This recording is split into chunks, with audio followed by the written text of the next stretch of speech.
கம்பராமாயணம் 31வது meeting 11, 12 October. ஆரம்பிக்கலாம் ma'am உங்க கதை. இதுவரைக்கும் நடந்த கதையில சதானந்த முனிவர் ராமலக்ஷ்மணருக்கு விஸ்வாமித்திர முனிவரின் வரலாறை தொடர்ந்து சொல்லிட்டு இருக்காரு. தன்னை காப்பாற்றும்படி கௌசிக முனிவரிடம் வேண்டிய சுனச்சேதன் அவர் உபதேசித்த மந்திரங்கள் சொல்லியதன் பயனாக தேவர்கள் அம்பரீஷன் செய்த யாகத்திற்கு வந்து இறங்கி யாகத்தையும் சுபசேனன் உயிரையும் காத்தனர். பின்னர் கௌசிகராகிய விஸ்வாமித்திரர் மேற்கு திசையில் தன் தவம் முடியாததால் வடதிசையில் சென்று தவத்தை தொடரலானார். பல ஆண்டுகள் தவம் செய்ததன் விளைவாக அவர் கபாலம் வெடித்து புகை மண்டலம் பூமி முழுவதும் இருள் சூழ தேவர்கள் அவரை சந்தித்தனர். அவரை போன்று வேதங்கள் கரை கண்டவர் யாரும் இல்லை என புகழ்ந்தார்கள். தன் தவப்பயனை அடைந்தோம் என கௌசிக முனி கைகூப்பி அவர்களை வணங்கினான். விஸ்வாமித்திரரின் வரலாறை இவ்வாறு சதானந்த முனிவர் கூறி முடித்ததும் ராமலக்ஷ்மரும் விஸ்வாமித்திரம் தம் தம் உறைவிடங்களுக்கு செல்கிறார்கள். ராமன் சீதையை நினைத்து உருக, சந்திரன் ஒளிமங்கி மறைய, சூரியன் உதிக்கலுற்றான். துயிலுணர்ந்த ராமன் நித்திய கடன்கள் முடிந்து கௌசிக முனிவர் மற்றும் லக்ஷ்மணனுடன் ஜனக மன்னன் நடத்தும் யாகசாலை வந்தடைந்தான். அவர்களை வரவேற்ற ஜனகன் இந்த இளைஞர்கள் யார் என்று விஸ்வாமித்திரரை வினவினான். இத்துடன் 636வது பாடலும் மிதிலை காட்சி படலமும் முடிவடைகிறது.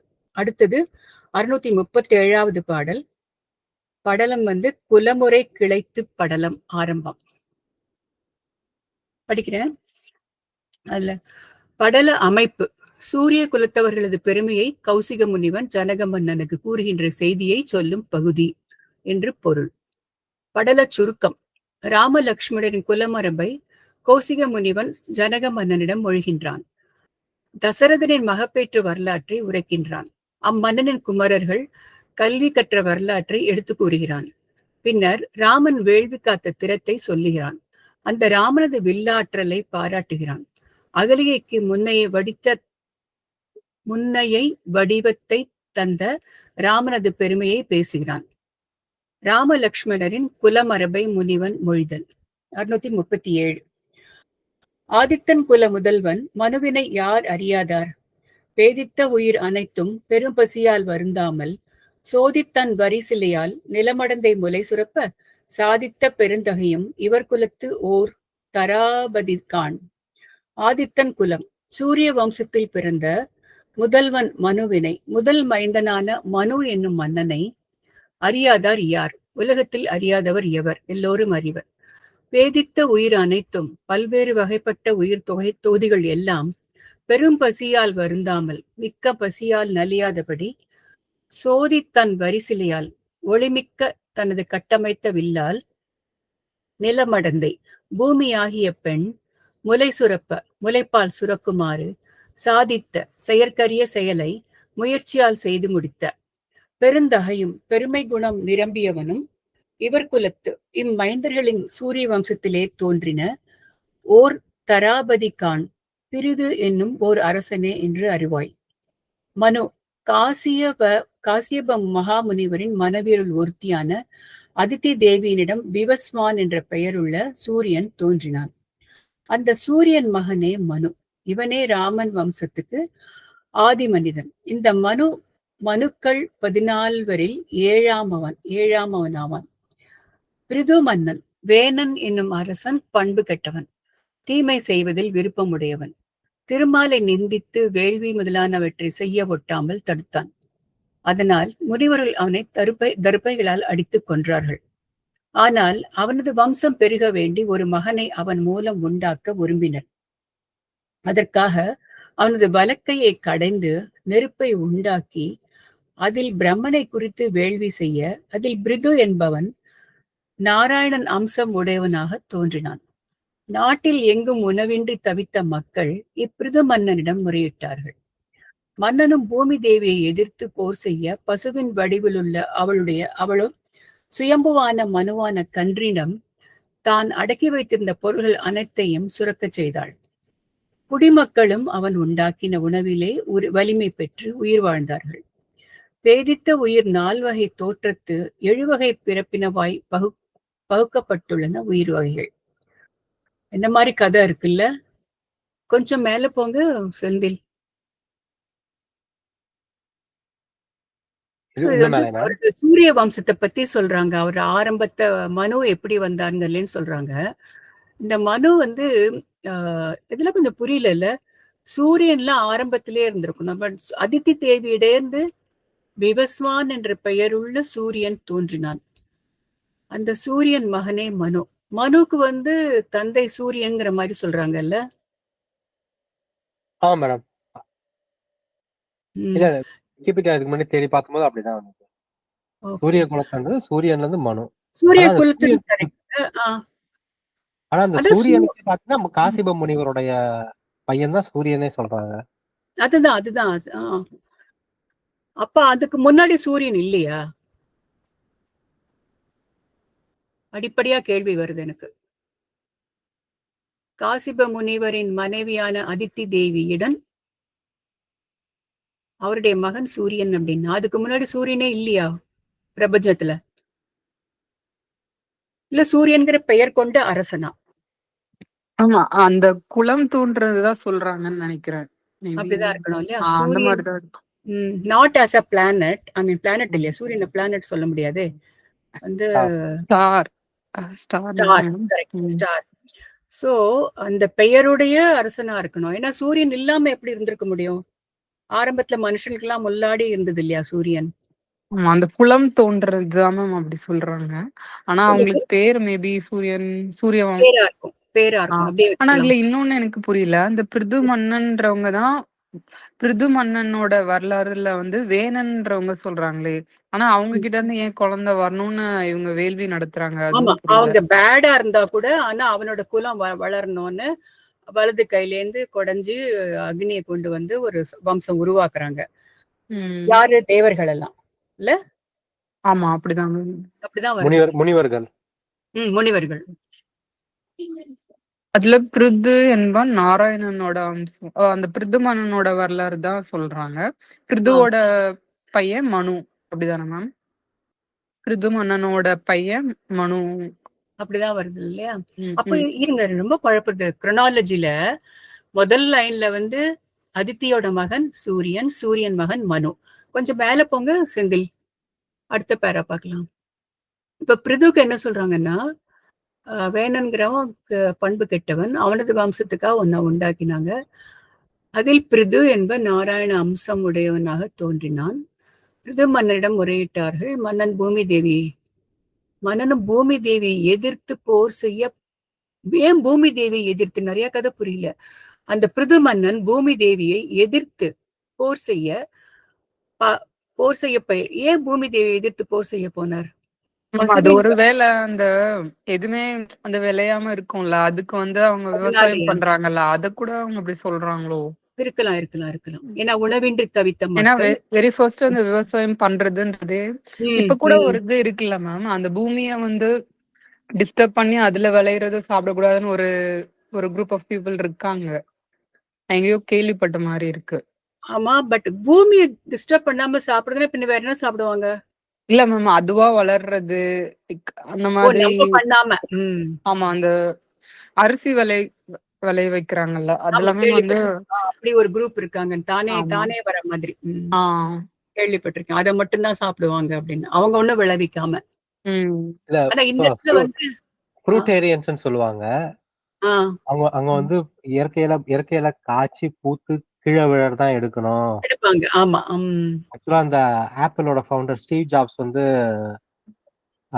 அவர் வந்து கடைசி காலத்துல வெறும் ஆப்பிள் மட்டும் தான் சாப்பிடுன்னு சொல்லிட்டு வெறும் ஆப்பிள் சாப்பிட்டு உடம்புல இருக்க வெயிட் எல்லாம் போய் சாகும்போது பாத்தீங்கன்னா வெறும் எறும்பு தோலமா தான் இருந்தாரு. அது மாதிரி கொஞ்சம் எக்ஸ்ட்ரீம் கேஸா நிறைய பேர் இருக்காங்க. அப்படி ஒரு குரூப் இருக்கான்னு கேள்விப்பட்டிருக்கேன். இயற்கையா குரூப், அதாவது குரூப்னு இல்ல, அங்கங்க இருக்காங்க. நானே இங்க ஒருத்தரை பார்த்திருக்கேன். அவங்க ஒரு லேடியை பார்த்தேன். அவங்க வந்து வெறும் ஃப்ரூட்டேரியன்னு சொல்லிட்டு வெறுமனே ஃப்ரூட்ஸ் மட்டும் தான் சாப்பிடுவாங்க. காயா கூட பறிச்சு சாப்பிடக்கூடாது அப்படின்னு. சோ அதனால வந்து ஒண்ணுமே விளையாம டிரவுட்டா இருந்திருக்கணும். உணவின்றி தவித்த மக்கள். சோ அந்த சமயத்துல டிரவுட் இருந்திருக்கணும். அதனால பூமி தேவியே ஒண்ணு கொடுக்கலன்னு சொல்லிட்டு இந்த பிருது மன்னன் வந்து பசுவோட வடிவில் உள்ள அவளை வந்து பசுவில் வடிவில் வந்த மாதிரி சுயம்புவ மனுவான கன்றினம். சோ அந்த பசு பூமி தேவியிடம் குழந்த மனுன்னு ஆறுது இல்லையா? அப்படிதான் மேம் புரியுது. அப்படிதான் புரியுது. சோ அந்த கன்றிடம் தான் அடக்கி வைத்திருந்த பொருள்கள் அனைத்தையும் சுரக்கச் செய்தாள். குடிமக்களும் அவன் உண்டாக்கின உணவிலே வலிமை பெற்று உயிர் வாழ்ந்தார்கள். சோ இப்ப இந்த இடத்துல மறுபடியும் வந்து சுயம்புவான பசுல இருந்து வர மாதிரி இதுலயும் சொல்லிருக்காங்க. நம்ம அங்க காமதேனு பார்த்தோம்ல, அதுக்கும் இதுக்கும் சம்பந்தம் இல்ல. சம்மந்தம் இல்லம்மா.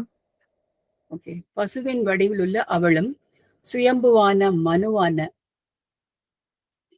சுவாயம் போட்டிருக்கு மேடம். சுயம்புவா சுவாயம்புவான சுவாயம்புவான மனுவான ஓ மேடம், இது வேற மனு மேடம். சுவாயம்பு மனுன்றது இந்து புராணங்கள் படி பிரம்மனால் உருவாக்கப்பட்ட முதல் மனிதர். அதான் சுவாயம்பு, அதாவது சுயம்பா மனு. அப்ப அந்த அதித்தியோட மகன் அந்த மனு யாரு? அவர் வேற. அவரு மனு சக்கரவர்த்தி, அவர் வேற. ஆனா அந்த இதுல மேம் மனுக்கள் 14 வரையில் 7ஆம் மனுவன் அப்படின்னு போட்டிருக்காங்கல்ல. அப்ப 14 பேர்ல 7வது 14 மனு இருந்திருக்காங்க. அதுல 7வது மனு அந்த அதித்தி பெற்ற மகன். அப்ப மனுஷங்க அப்படின்றதுதான் மனுன்னு சொல்றாங்களா? அது இருக்கலாம். இருக்கலாம். போட்டோ அமைச்சிருக்கேன் பாருங்க. பிரம்மால இருந்து தோன்றியவர் மனு, சதரூபாய், அந்த அவங்க பிரம்மால இருந்து தோன்றியவங்க இவங்க எல்லாம். மேம் இது இந்த கிறிஸ்டியன்ஸ்ல அவங்களோட கிறிஸ்டியன்ஸ்க்கும் இந்த இதுக்கும் இஸ்லாமுக்கும் அந்த ஒரு ஹிஸ்டரி சொல்லுவாங்க தெரியுமா? ஆபிரகாம் அவங்களோட பசங்க, அதுதான் வெரி ஃபர்ஸ்ட். அது மாதிரி இது தோணுது இல்ல, இது ஆரம்பிக்கும் போது அப்படிதான் இருக்கு. அதே மாதிரி ஆடம் ஈவா மாதிரி சுவாயம்பு மனு சதரூபாய், ஆடம் அண்ட் ஈவ் மாதிரி இருக்கு அந்த பேரு. ஸ்வயம்பு மனு சதரூபை அப்படிங்கிறது ஒரே பிரம்மாவுக்கு கீழே அவங்க. ஆமா, பிரம்மா உருவாக்கினவர் வந்து தக்ஷன் கூடவா? 3 பேரு, அது 2 பேருக்கு தான் குழந்தைங்க இருக்காங்களா? 4 பேரு அந்த மாதிரி. அவங்களுக்கு தாக்ஷாயினி வந்திருக்கு. 3 பேர் பிரசூதின்னு ஒருத்தவங்க இருக்காங்க பாருங்க. தக்ஷன், பிரசூதி வந்து ஸ்வயம்பு மனுவுக்கு இல்ல, இவங்களுக்கும் தக்ஷனுக்கும் இவங்களுக்கு பிரசூதியும் கரெக்ட் பண்ணிதான் தாட்சாயினின்னு ஒண்ணு போட்டிருக்காங்க. வருது. கரெக்ட். அதுதான் சிவபெருமான். சிவபெருமான மனைவி. தாட்சாயினி முதலிய 60 பெண்கள். சோ அவங்களுக்கு ஃபுல்லாவே பெண்களாவே பிறந்திருக்காங்க. இது சிவபுராணம் சிவாஜி கணேசன் படத்துல கூட வரும். ஆமா, தாட்சாயினி ஒரு சண்டை வருமே. ஆமா, அவங்க என் புருஷனுக்கு கிடைக்க வேண்டிய அவில் பாகம் சொல்லிட்டு. கரெக்ட். அவர் சொன்னதை சொல்லாம அந்த யாரோட யாகத்துக்கு போவாங்க? அவங்க தந்தை நடத்தின யாகத்துக்கு, அவங்க அப்பா கிட்ட போய் தக்ஷன் நடத்தின யாகத்துக்கு போகும்போது. சோ இப்ப இந்த ஃபேமிலி ட்ரீ படி பிரம்மா உருவாக்கினவங்க தக்ஷன், ஸ்வயம்பு மனு, சதரூபை. ஆமா. சோ இது ஆரம்ப கால முதல் மனு. 14 மனுல முதல் மனு. சோ இப்ப என்ன சொல்றாங்க? பூமி தேவியை எதிர்த்து போர் செய்ய பசுவின் வடிவில் உள்ள அவளும் ஸ்வயம்பு மனுவான கன்றினிடம் தான் அடக்கி வைத்திருந்த பொருள்கள் அனைத்தையும் சுரக்கச் செய்தாள். ரொம்ப குழப்பறது இல்ல?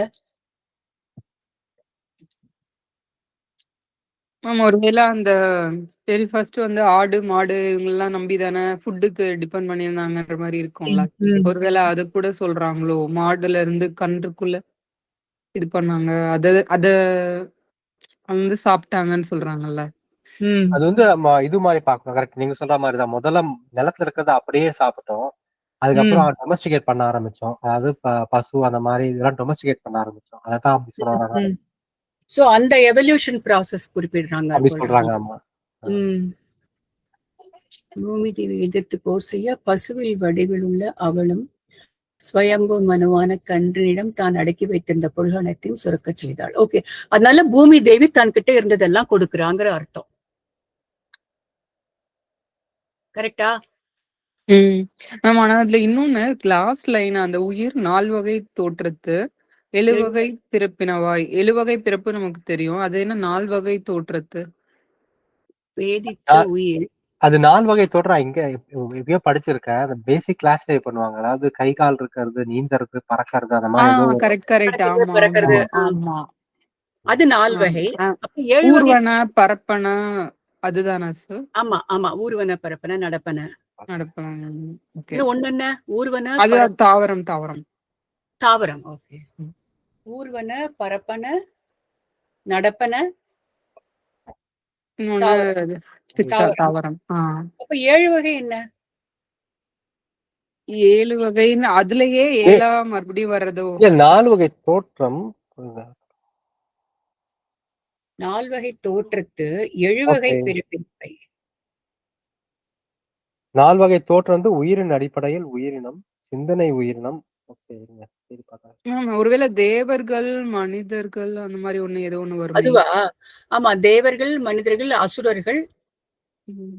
தேவர்கள், மனிதர்கள், அசுரர்கள். அப்ப இன்னும் ஒண்ணு குறையுறது எங்க? 3 தானே வருது இல்ல? ஆமா, 3 தான் வருது. 7 வகை வந்து ஊர்வன போன்ற உயிரினங்கள் மண்ணில் உண்டாகின்றன. தாவரங்கி போன்ற உயிரினங்கள் அப்புறம் வேரின் வழியாக உண்டாகின. பறவை போன்ற உயிரினங்கள் முட்டையிலிருந்து வருது. மற்றும் கருப்பையிலிருந்து வர உயிரினங்கள். அது நடப்பன. ஓகே. 4 வகை அதானா? 4 வகை. ஆமா, 4 வகை. குழப்பமா இருக்கு.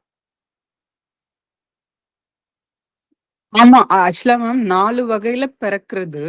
அது வந்து 7 வகைன்றது வந்து அதுல இருந்து வர்றது அப்படின்னு இருக்குமோ? இந்த 4ல இருந்து 7. ஏன்னா பிரிச்சது 7. ஏன்னா பேசிக்கா அந்த 4 வகை இப்ப சார் சொன்ன மாதிரி ஒண்ணு அந்த வேர்ல இருந்து வர்றது, முட்டையில இருந்து வர்றது. ஆமா, கரெக்ட். அது 4 வகை. கரெக்ட், நீங்க சொன்னது. அது 4 வகை. 7 வகைன்றது தேவர், மனிதர், விலங்கு, பறவை, ஊர்வன, நீரில் வாழ்வன, தாவரம். அந்த 7. அதையும் சேர்த்துக்கிறாங்களா? அப்ப தேவரையும் மனிதரையும் சேர்த்துக்கிறாங்க. ஆமா. நான் இன்னொன்னு கேள்விப்பட்டிருக்கேன். ஆக்சுவலா நம்ம அந்த தேவர்கள், மனிதர்கள்ன்றதுக்கு ஒரு குணம் இருக்குங்க. அது பேஸ் பண்ணி இப்பவும் நம்ம எந்த வழியில இருந்து வந்தவங்கன்றத கண்டுபிடிக்க முடியும்னு ஒரு யூடியூப் சேனல்ல ஒண்ணு பார்த்தேன். என்னது அது? மேம், இப்ப தேவர்களுக்குன்னு ஒரு சில குணங்கள் இருக்கும்ல. இப்ப மனுஷங்கன்னா இப்படிதான் இருக்கணும்ன்ற இது இருக்கும். இப்ப ஊர்வன, பரப்பன எல்லாமே ஒண்ணு இருக்கும். ஆனா இன்னொரு இது இருக்கு, நம்ம பிரெயின்லயே வந்து அந்த 3 கேட்டகரி சொல்லுவாங்கல்ல, அந்த ரெப்டைல், ஆம்பிபியன் சம்திங் அந்த மாதிரி 3 குணங்கள்ல வந்து மனுஷனுக்கு அந்த 3 குணம் உண்டு. ரஜோகுணம், தாமச குணம், சத்துவ குணம்னு உண்டு. சத்துவ குணம்னா ரொம்ப பராமர்லாம் அமைதியா இருக்கும். ரொம்ப எல்லாமே எக்ஸலண்டா இருக்கிறது. தாமச குணம்னா சோம்பேறித்தனமா ஒரு லெத்தார்ஜிக்கா அந்த மாதிரி இருக்கிறது. ரஜோகுணம் வந்து கோபம். அரசர்களுக்கு எல்லாம் மோஸ்ட்லி ரஜோகுணம் சொல்லுவாங்க. சோ மனிதர்களுக்கு 3 குணம் உண்டு. அது இங்க வரல. அத பத்தி இவங்க பேசல இந்த இடத்துல. இல்ல? அது சொல்ல அது கிடையாது. ஆனா குணம் உண்டு. நீங்க சொல்ற மாதிரி தேவர்களுக்கு மேபி இதே மனிதர்களுக்கு 3 குணம் கேள்விப்பட்டிருக்கேன். பட் தேவர்களுக்கு 3 குணம் உண்டா? நான் வந்து ஒரு இதுல கேட்டேன் மேம், ஷேர் பண்றேன் யூடியூப்ல. ஆனா நம்ம ஒருத்தருக்குள்ளேயும் நம்ம 3 குணமும் நம்ம ஒருத்தருக்குள்ளேயும் இருக்கும். ஆனாக்க ஆமா கரெக்ட். அது கூட நம்ம அந்த பிரீத் கண்ட்ரோல்ல மாத்திக்க முடியும் சொல்லுவாங்கல்ல.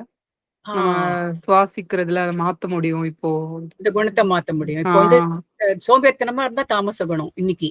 ஆமா. சோ நாளைக்கு கோபம் வந்ததுன்னா ரஜோகுணம்.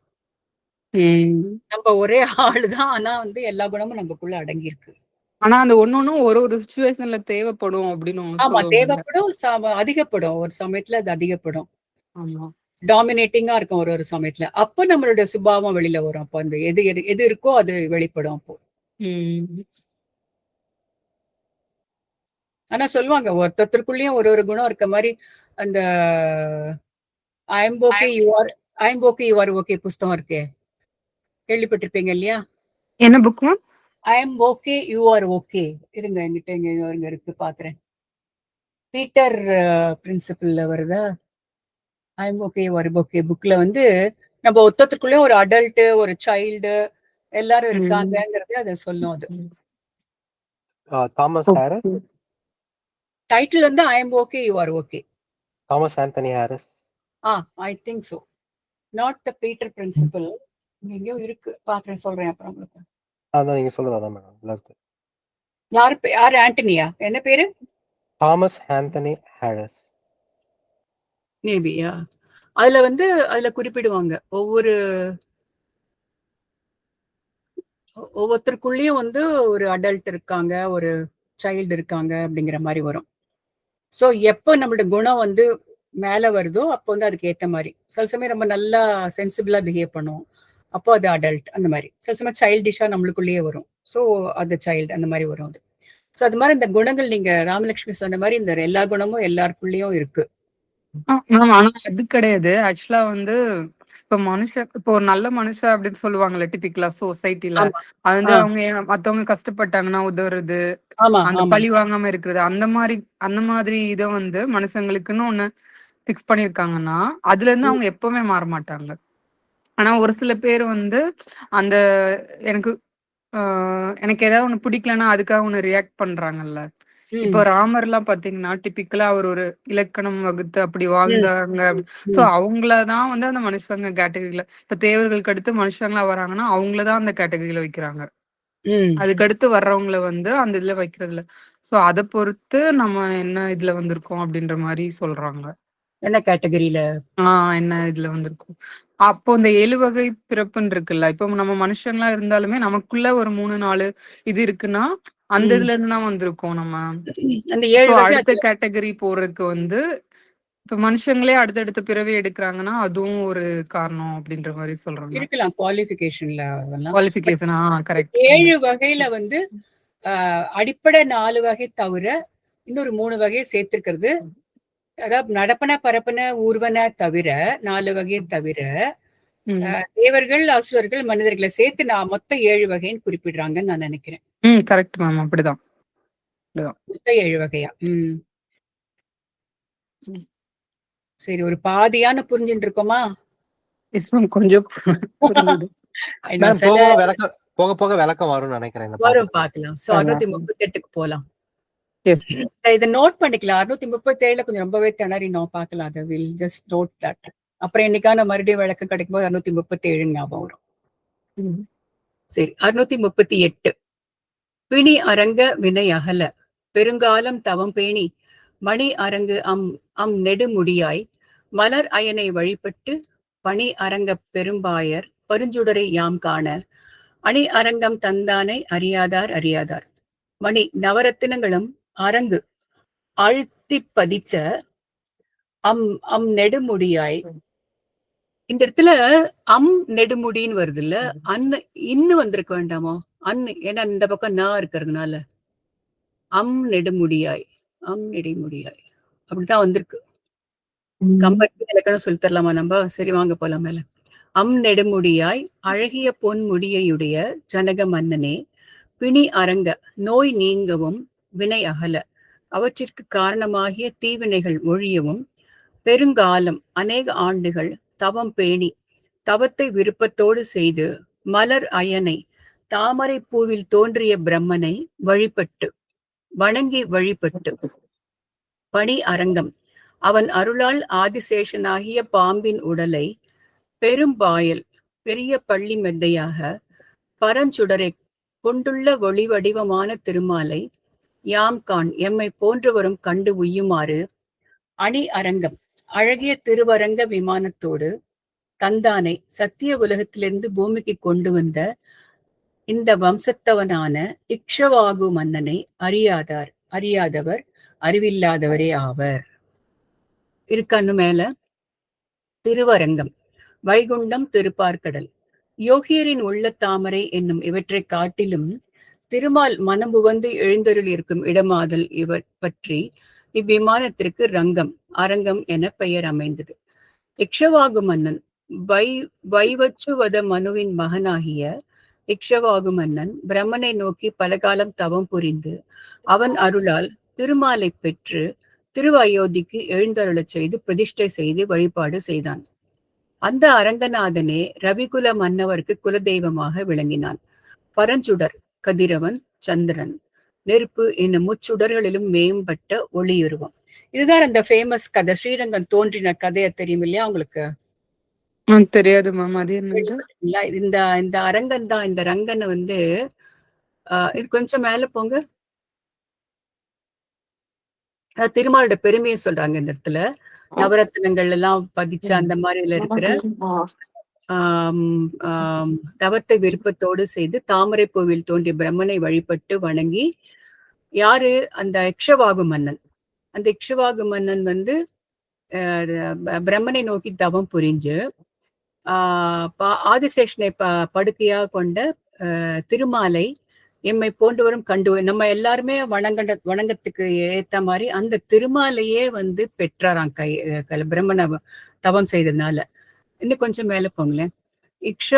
இக்ஷவாகு மன்னர் அந்த மாதிரி பண்ண இக்ஷவாகு மன்னரை அறியாதவர் யார் சொல்றாங்க. இது என்ன கதைனாக்க, அந்த இக்ஷவாகுவங்க வந்து பிரம்மனை வழிபட்டு அந்த திருமாலையே ஒரு சின்ன உருவாக தனக்கு வாங்கி வச்சுட்டார்.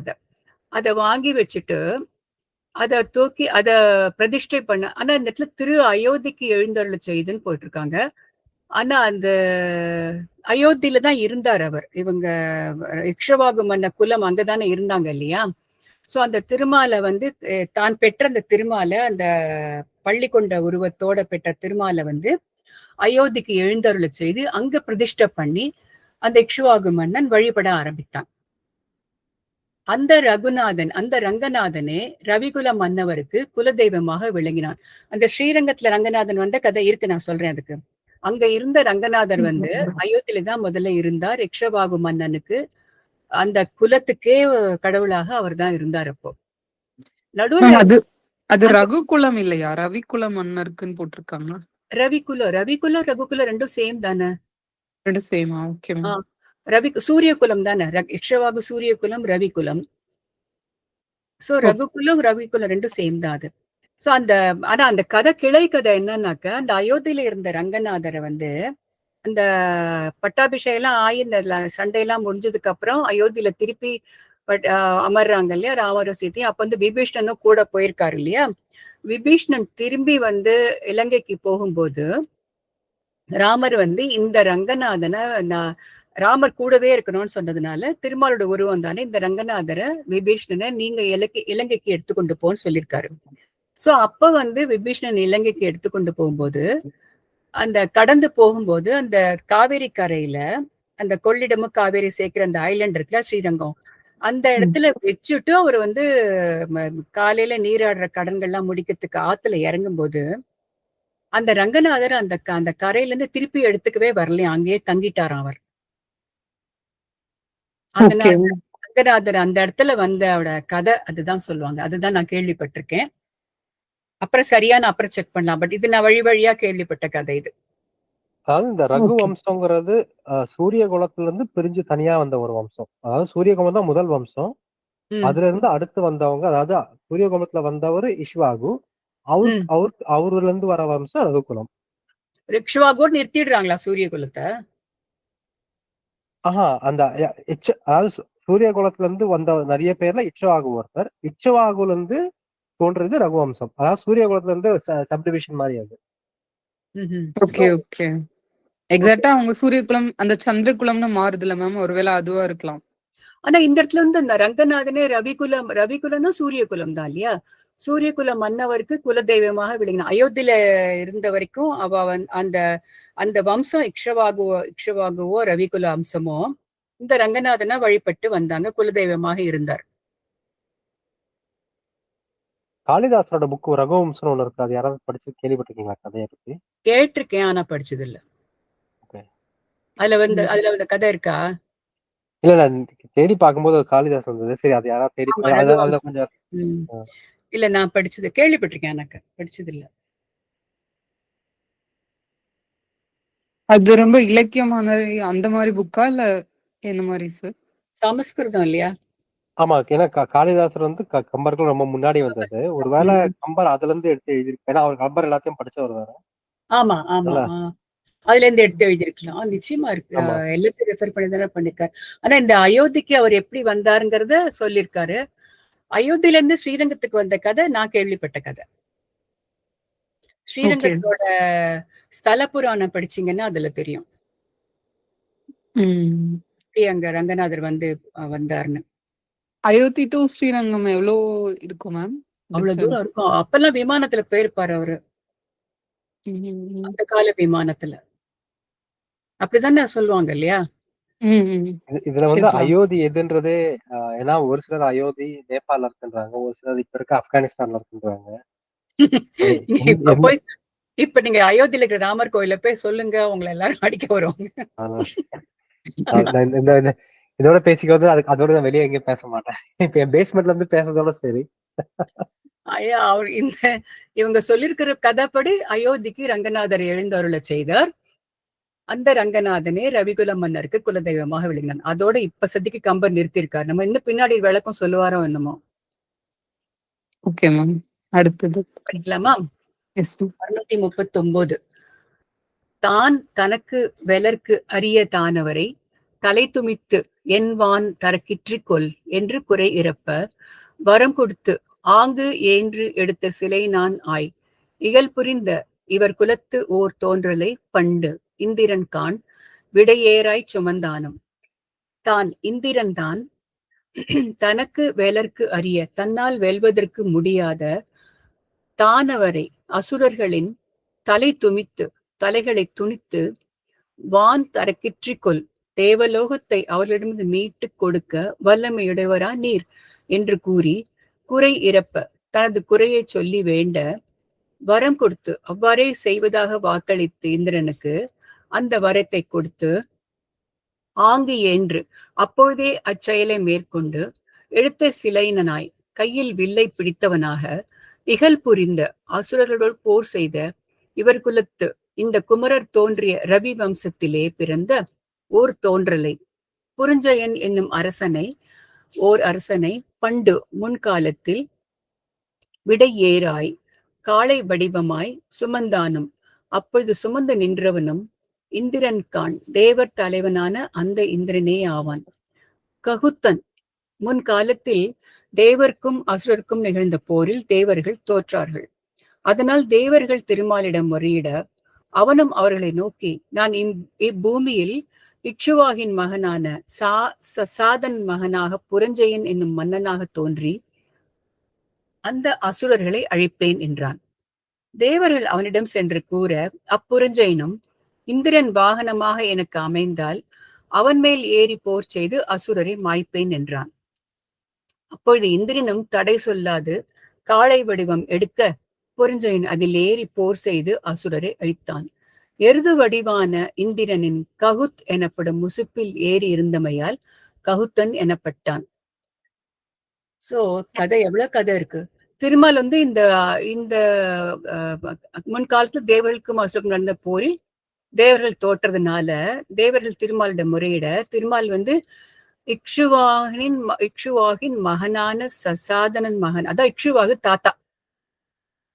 புரஞ்சயன் இக்ஷுவாகின் பேரன் புரஞ்சயன் என்னும் மன்னனாக தோன்றி அந்த அசுரர்களை அழிப்பேன்னு சொல்லிட்டு இந்திரன் வந்து வாகனமாக, அதாவது காளையாக எருது வடிவு எடுத்த இந்திரன் மேல உக்காந்து அந்த அசுரர்களோட போர் பண்ணி அவங்கள தோக்கடிச்சார்னு வந்திருக்கு. சோ அப்ப என்ன ஆகுது, இக்ஷுவாகின் பேரனான புரஞ்சயன்னாக்க ராமர் திருமால் தான் ராமர்னு ஆச்சு. முன்னாடியே பிறந்திருக்காரு. அப்போ ஏற்கனவே ஒரு அவதாரம் எடுத்திருக்கார். புரஞ்சயன் என்னும் மன்னனாக தோன்றி அசுரர்களை அழிப்பதற்காக ககுத்தன் என்னும் பெயர் பெற்றார் அவர். அடுத்தது பார்க்கலாமா? இன்னும் புரியுறதானே? 640. அரசன் அவன் பின்னோரை என்னாலும் அளப்பு அரிதால் உரை குறுக நிமிர்கீர்த்தி இவர் குலத்தோன் ஒருவன் காண் நரைதிரை மூப்பு இவை மாற்றி இந்திரனும் நந்தாமல் குறைகடலை நெடுவரையால் கடைந்து அமுது கொடுத்தானும். அரசன் அந்த ககுத்த மன்னனது அவன் பின்னோரை குலத்தில் பின்பு தோன்றிய அரசர்களை அளப்பு இத்தன்மையுடையவர் என்று அளவிட்டு சொல்லுதல் என்னாலும் அரிது, என்னாலும் முடியாது.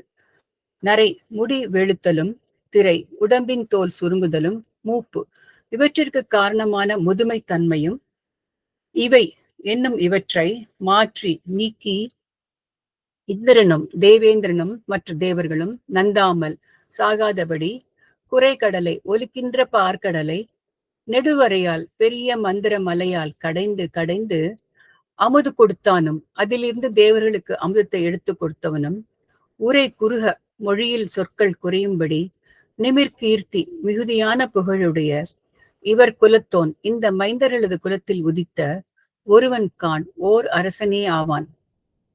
உரை குறுக நிமிர்கீர்த்தி இக்குமரர்களின் பெரும்புகழ் சொல்லுக்கு அடங்காது. அதாவது இவர்களின் புகழை கூறுவதற்கு வேண்டிய சொற்கள் உலகிலே இல்லை என்பது. இந்திரனும் எச்ச உண்மை, உயர்வு சிறப்பு உண்மை. இங்க திருப்பி ராமலட்சுமணோட பெருமையை சொல்லும் போது அதுக்கு அந்த பழைய அவங்களெல்லாம் குறிப்பிட்டு தேவர்களுக்கு அமிர்தத்தை எடுத்து கொடுத்தவனும் சொற்கள் குறைச்ச சொற்களால இருந்தாலும் பெரிய கீர்த்தியுடைய இந்த மைந்தர்களது குலத்தில் உதித்த ஓர் அரசனே ஆவான். திருப்பி ராமலட்சுமி குமரர்கள் பெருமை தானே வராருங்க. அவங்க பெருமை தானே சொல்றாரு இல்லையா இங்க. இந்த குமாரர்கள் பெரும்புகள்னா அவங்களதான் சொல்றாங்க. அவங்களதான் சொல்றாரு. அப்போ ஆனா எந்த அரசர் தேவர்கள் சாகா ககுத்தம். இதுல அந்த மேல கொடுத்திருக்கிறதுக்கு அந்த சிம்பிளா ஒரு எக்ஸ்பிளனேஷன் இருக்கும்ல, அது இல்ல இதுல புரிய இருக்கேன். அரசன் அதான் வந்திருக்கேன். இல்ல இல்ல மேம், அதுக்கு கீழே வர்றது. ஆமா ஆமா ஆமா, முழுக்க இல்ல, கொஞ்சமா இருக்கு.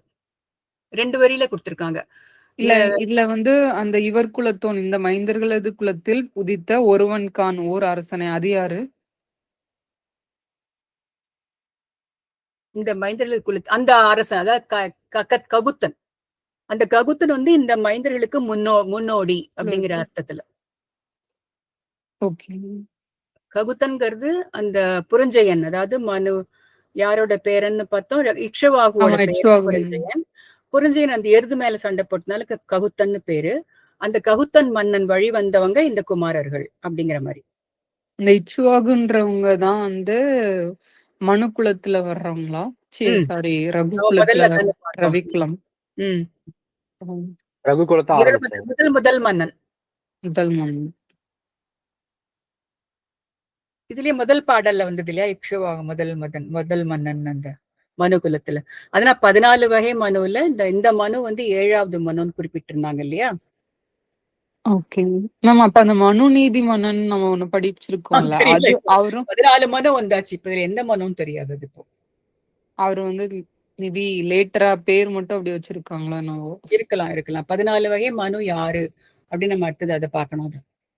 அது தவிர சோழ மன்னன் மனு ஒருத்தர் இருக்கானே, மனுநீதி சோழன். அதுதான் மனுநீதி சோழன். அந்த மனு வேற, மனு ஸ்மிருதி பண்ண அந்த மனு வேற. அதாவது மனிதர்கள் எப்படி வாழணும்னு ரூல் போட்டது மனு, அந்த மனு வேற. ஓகே. மனுநீதி சோழன் வேற. 14 மனுன்னு குறிப்பிட்டிருக்காங்க. சோ வேற வேற மனு அப்ப எல்லாருமே. இந்த மனுநீதி சோழனும் சோழ வம்சத்துல வந்த முதல் ராஜா தானே சொல்லுவாங்க. சோழ முதல் ராஜா கிடையாது. இல்ல, மனுநீதி சோழன் தானே அந்த பறவைக்கு இது கொடுத்தது. இல்ல அது இந்த தேர்கொடி. அவங்க பையனை தெரியாம இது பண்ணிட்டு போயிடுவாரு. பசுமாடு ஆமா, அவர்தான் முதல் சோழ ராஜா. இல்ல அப்படியா? அவருக்கு முன்னாடி நிறைய இருக்காங்க. அவருக்கு முன்னாடி இருந்திருக்காங்களே. இருக்காங்க. அடுத்த ஃபேமிலி ட்ரீ பார்க்கணும். அதுல சோழ பரம்பரை நிறைய கிளைக்கதை வருதுனால அது ரொம்ப இன்ட்ரெஸ்டிங்கா இருக்கும் ஆக்சுவலா, சோழர்களோட அந்த இது குல வழியா. ஆமா. இப்ப என்னது இக்ஷவாகு பார்க்கலாம். சோ இப்ப அந்த ககுத்தன் பரம்பரையில வந்தவங்க இவங்க 2 பேரும் சொல்லி முடிக்கிறார் அந்த இடத்துல. 641. கருதல் அரும்பெருங்குணத்தோர் இவர் முதலோர் கணக்கு இறந்தோர் திரிபுவனம் முழுது ஆண்டு சுடர் நேமி செல நின்றோர் பொருது உரை சேர் வேலினாய் புலி போத்தும் புல்வாயும் ஒரு துறையில் நீர் உண்ண உலகு ஆண்டான் உளன் ஒருவன். இந்த ஒருவர்களுக்கு புரியுற மாதிரி இருக்கு இல்லையே. பொருது உரை, போர் புரிந்த பின் உரையில், சேர் வேலினாய் செருகிய வேற்படையை உடைய சனகனே, சுடர் நேமி செல ஒளியுடைய தமது ஆணை சக்கரம் எங்கும் தடையில்லாமல் செல்லுமாறு திரிபுவனம் 3 உலகங்களையும் முழுது ஆண்டு நின்றார். முழுவதும் ஆட்சி புரிந்தவர்களும் கருதல் அரும்பெரும் நினைக்கவும் முடியாத இரக்கம் முதலிய சிறந்த குணங்களை உடையவர்களும் ஆகிய இவர் முதலோர் இக்குமாரர்களின் குலத்திலே தோன்றிய முந்திய அரசர்கள். கணக்கு இறந்தோர் எண்ணற்றவர்கள் இவர் குலத்துள் ஒருவன். எண்ணற்றவர்கள் ஒருவன். புலிப்போத்தும் இயல்பாகவே பகைமையுடைய ஆண் புலிகளும் புல்வாயும் மான்களும் ஒரு துறையில் அப்பகையுணர்ச்சி இன்றி ஒரே நீர்த்துறையிலே நீர் உண்ண இறங்கி தண்ணீர் குடிக்கும்படி உலகு ஆண்டோன் உலகத்தை அரசாண்டவன் ஒருவன் இருந்தான். அரசனது ஆணையிடத்து தமக்குள்ள அச்சத்தால் எவையும் நலிய தக்கனவும் நலியாமல் உள்ள நீதிமுறை கூறியது. இந்த அரசன் மாந்தாதா என்பவன். அவன் அரசாண்ட காலத்தில் நாடெங்கும் சத்துவ குணம் நிலவி இருந்ததால் மிருகங்கள் முதலியனவும் அன்பும் அருளும் பூண்டு வாழ்ந்தன. புல்வாய் புல்லையுண்ணும் வாயையுடைய மான் காரணப்பெயர், வேற்றுமை தொகையின் மொழி. அந்த மாந்ததா காலத்துல அந்த சத்துவ குணம் நிலவி இருந்துதான் உலகத்திலேயே. மிருகங்கள் கூட அன்பும் அருளும் பூண்டு, மானும் புலியும் ஒரே இடத்துல தண்ணி சாப்பிடுற மாதிரி அந்த ஒரு அமைதி இருந்துதான் அந்த நாட்டுல அப்போ. சோ அந்த மாந்தாதான் இவங்களுக்கு ஒன் ஆஃப் த முன்னோடிங்கிற மாதிரி சொல்றாரு. இப்ப இந்த மாந்தாரைன்னு சொல்ல ஒரு கேரக்டர் எங்க கேள்வி, அது யாரு மாந்தாரை? மந்தாரை தான் பின்னாடி அவதான் வில்லி நம்பர் 1. அந்த இல்லையா மந்தாரை தானே இல்லையா? அவ பேர் என்ன? அட்வைஸ் பண்ணுவாளே அவளுக்கு, யாருமா கைகைக்கு அட்வைஸ் பண்ணுவாளே, அவ பேர் என்ன? யாருக்கு ஞாபகம் இல்லையே. திருப்பி அந்த கதைக்கு போனமே. மேம் அந்த அவங்க கிட்ட சொல்லி கோவப்பட வைப்பாங்களே அவங்க தானே பரதனை நீ அரசனாக்கு அப்படிலாம் சொல்லுவாங்க. அவ பேர் மந்தாரை இல்ல? ஆமா அப்படிதான் நினைக்கிறேன் நானும். ஆக்சுவலா அவங்க வந்து கொஞ்சம் கூனி தானே அவங்க. கூனி அவங்களோட பேரு வந்து மந்தாரை. கரெக்ட். அதான் கேக்குறேன். அவ பேர் மந்தாரை தானே? ஆமா கரெக்ட். கைகையோட படிச்சுட்டேன். அதுக்கு ஒரு ரீசன் சொல்லுவாங்க மேம். இப்போ ஒருத்தவங்க ஊனமா இருக்கிறவங்கள வந்து கிண்டல் பண்ணா ஒருத்தவங்களுக்கு கோவம் வரும்ல. இப்போ வந்து ராமர் வந்து சின்ன வயசுல அவங்க இப்படி கூணு விழுந்து இருக்கிறத வந்து சம்திங் இப்படி ஏறி விளையாடுவாரோ ஏதோ ஒண்ணு அது மாதிரி பண்ணும்போது அவருக்கு ரொம்ப ஹாப்பியா இருக்கும் அப்படின்ற மாதிரி அவர் விளையாடுறது இவங்களுக்கு பிடிக்காதான். அத வந்து மனசுக்குள்ள ஒரு இதா வச்சுட்டு அந்த டைம் வரும்போது அத அந்த மாதிரி அவங்களோட கோபத்தை காட்டிட்டாங்க. அதுதான் ராமரை வந்து ஏன் ராமரை பிடிக்காம போறதுக்கு காரணம் அப்படின்றதுக்கு அது ஒண்ணு சொல்லுவாங்க. நான் கேள்விப்பட்டதில்ல. ஆனா கம்ப்ளீட்லி பிளாசிபிள் ஸ்டோரியா. சோ இந்த இடத்துல வந்து மாந்தாதா ஒன் ஆஃப் த ஆன்செஸ்டர்ஸ்னு குறிப்பிடுறாங்க. இந்த குமரர்களோட உலகத்தையே ரொம்ப அமைதியா ஆண்ட அந்த அரசன், அந்த குலத்துல வந்தவங்க இந்த குமாரர்கள் அப்படிங்கறதுல காமிக்கிறாரு. 42 யாரு? செந்தில். 642. மறைமண்ணும் மணிமுடியும் ஆரமும் வாளோடு மின்ன பொறைமண்ணு வானவரும் தானவரும் பொருளும் ஒரு நாள் விரல் மன்னர் தொழுகழலாய் இவர் குலத்தோன் வில் பிடித்த அரண் என்ன ஒரு தனியே திரிந்து அமராவதி காத்தோன்.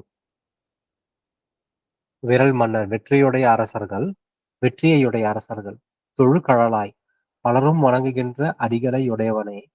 பொறைமண்ணு பொறுமை மிக்க வானவரும் தேவர்களும் தானவரும் பொறுமையற்ற அரக்கர்களும் போரும் முன்பு ஒருவரோடு ஒருவர் போர் செய்த ஒரு நாள் ஒரு காலத்தில் இவர் குலத்தோன் இந்த மைந்தர்களது குலத்தை சேர்ந்தவர்களான ஒரு அரசன் மறைமண்ணு வேதம் விதிப்படி முடிசூடப்பெற்ற மணிமுடியும் பொருந்திய நவரத்தின முடியும் ஆரமும் மாலைகளும் வாளோடு மின்ன ஒளியோடு மின்னுமாறு வில் பிடித்த கையில் வில்லேந்திய அறம் என்ன தர்மதேவதை போல ஒரு தனியே திரிந்து தான் ஒருவனாகவே வாளும் கையுமாக வான் உலகு சென்று சந்தரித்து அமராவதி காத்தோன் இந்திரனது அமராவதி நகரத்தை காத்து நின்றார். முசுகுந்தன். அதாவது இது வந்து முசுகுந்தனுடைய வரலாறு. வானுலகில் அசுரர்கள் தேவர்களோடு போர் செய்து அவர்களை துரத்தினர். இந்திரன் முதலான தேவர்கள் இந்த அரசனை அடைந்து உதவ வேண்டினர். அதனை கேட்ட மன்னவன் வான் சென்று அசுரர்களை கொன்று முருகன் சேனை தலைவராக வருகின்ற வரையிலும் வானுலகை காத்திருந்தான். வில் பிடித்த அறம் இல் பொருள், உவமை. இதுல வந்து எனக்கு தெரிஞ்சு வடநாட்டுல வால்மீகி ராமாயணத்துல முருகரை பத்தி எழுதாம இதுல கம்பர் சேர்த்திருக்காரா இதுல? அது கொஞ்சம் சார், அதான் அந்த புரியல. ரகுகுலம்காக நீங்க சொன்னீங்கல்ல, அந்த ஒரு புக் ரெஃபர் பண்ணி ஒரு ஸ்டோரி அது இவங்க ஆட் பண்ணிருக்கலாம் மேபி. எந்த புக்ல இருந்து? இந்த காளிதாஸ் சொன்னாங்கல்ல. ரகு அந்த மாதிரியா? அந்த மாதிரி. ஆனா முருகன் வந்து வால்மீகி ராமாயணத்துல மென்ஷன் இருக்கான்னு தெரியாது. அதான் அந்த இதுல வந்து அப்படியே ஒரு ஸ்டோரிய வந்து கம்ப்ளீட் பண்ற மாதிரி இவர் பண்ணிருக்காருன்னு தோணுது. ஆனா அவரை போட்டிருக்காரு, அப்பப்போ நான் வந்து மாடுலேட் பண்ணுவேன் சொல்லியிருக்காரு அதான் ஆரம்பத்திலேயே. சோ காவிரியை கொண்ட மாதிரி முருகனையும் கொண்டிருக்காரு. இப்போ இதுக்கு முன்னாடி நம்ம படிச்சோம்ல அந்த ககுத்தன் ஒரு மன்னர், அது மாதிரி இது முசுகுந்தன். சோ அது மாதிரி நிறைய பேர் இருக்காங்க. ஆனா ஏன் எவ்ரி டைம் அந்த தேவர்கள் அசுரர்கள் தேவர்கள் சொல்லிட்டே இருக்காங்கன்னு தெரியல. தேவர்கள் தோத்து போய் திருமால் கிட்ட முறையிட்டு இருக்காங்க. அப்புறம் இன்னொரு இது சொல்லுவாங்க மேம், ஆனா எனக்கு ட்ரூவான்னு தெரியல. அந்த பார்க்கடலை கடையும் போது அந்த அமுதத்தை வந்து அசுரர்களுக்கும் பகிர்ந்து கொடுக்கற மாதிரிதான் ஒரு இது இருந்ததாமா. ஆனா தேவர்கள் வந்து அவங்கள ஏமாத்தி அவங்களே எடுத்துக்கிட்டாங்க, அதனால அசுரர்கள் இன்னும் மறுபடியும் சண்டை போடுறாங்க அப்படின்றதும் வரும். நிறைய கதை தெரிஞ்சிருக்கு உங்களுக்கு. எங்கேயும் கேட்ட மாதிரி இருக்கும். இருக்கலாம். இது கதைன்றதை விட ஒரு அதாவது ஒருத்தருக்கு நல்லதும் கெட்ட ஒரு மனுஷனுக்கு நல்லதும் கெட்டதும் வந்து ஒரு பேலன்ஸ் தான் இருக்கணும். அதுல ஒரு குணம் ஏதாவது மேல போகும்போது வேற யாராவது வந்து அவங்க நல்வழிப்படுத்தணும். அந்த மாதிரி சிம்பாலிஃபை பண்ணி கூட எடுத்துக்கலாம் நம்ம. ஒரு சிம்பலிசம் மாதிரி, அதாவது தேவர் குணமும் இருக்கணும், அசுர குணமும் இருக்கணும். ஏன்னா இப்போ அந்த காலத்துல அசுர குணம்ன்றது ஒரு வேட்டையாடி சாப்பிடுறது அந்த மாதிரிதான் ஆதிவாசியா இருக்கும்போது அந்த மாதிரி இருக்கணும். தேவையான போது இன்னொருத்தர் நம்ம அந்த மாதிரி இருக்கும்போது ஒரு சிலருக்கு அந்த குணம் மீதி அதிகமாகி அசுர குணம் வந்து நல்ல குணத்தை அவங்கள வந்து இது பண்ணிருக்கு. அப்போ யாரோ வந்து இறைவன் மாதிரி யாரோ வந்து உங்களை காப்பாத்துறாங்க, பேலன்ஸை மெயின்டைன் பண்றாங்க. அது அது ஒரு பேரலல் ஸ்டோரி மாதிரி வருது. ஆமா ஆமா அந்த மாதிரி இதுவா எடுத்துக்கலாம். அதாவது கதையோடைய நீதியா இல்லாட்டி நீதியா எடுத்துட்டோம்னா உருவகம் அதை நம்ம சொல்லலாம். உருவகம் கரெக்ட். வார்த்தை வரல எனக்கு. உருவகமா எடுத்துக்கலாம். சோ இது முசுகுந்தன் கதை. இது மேம் ஜஸ்ட் ரீகால் பண்றதுக்காக கேக்குறேன். அந்த இப்போ இந்திரனுக்கு வந்து அமராவதி சொல்றாங்களா, அது மாதிரி நம்ம இன்னும் 2 படிச்சோமே, அது என்னங்க மேம்? யாரோடது? குபேரனுக்கு ஒரு இது இருக்கும், அழகாபுரி. கரெக்டா? அழகாபுரி. குபேரபுரி இல்லையா? இல்ல அழகாபுரி. அப்படியா? இது 2 தான் நம்ம படிச்சோமா, இல்ல வேற ஏதாவது இருக்கா? அழகாபுரி, அமராவதி, அப்ப இன்னொன்னு வேற ஏதாவது? இல்ல அதான் வேற ஏதாவது இருக்கா அப்படின்னு கேக்குறாங்க. மறந்து போச்சு. 8 வீக் முன்னாடி ஆரம்பத்துக்கு போனோம். அப்போ ஒரு கதையில வந்து தானே நடுவுல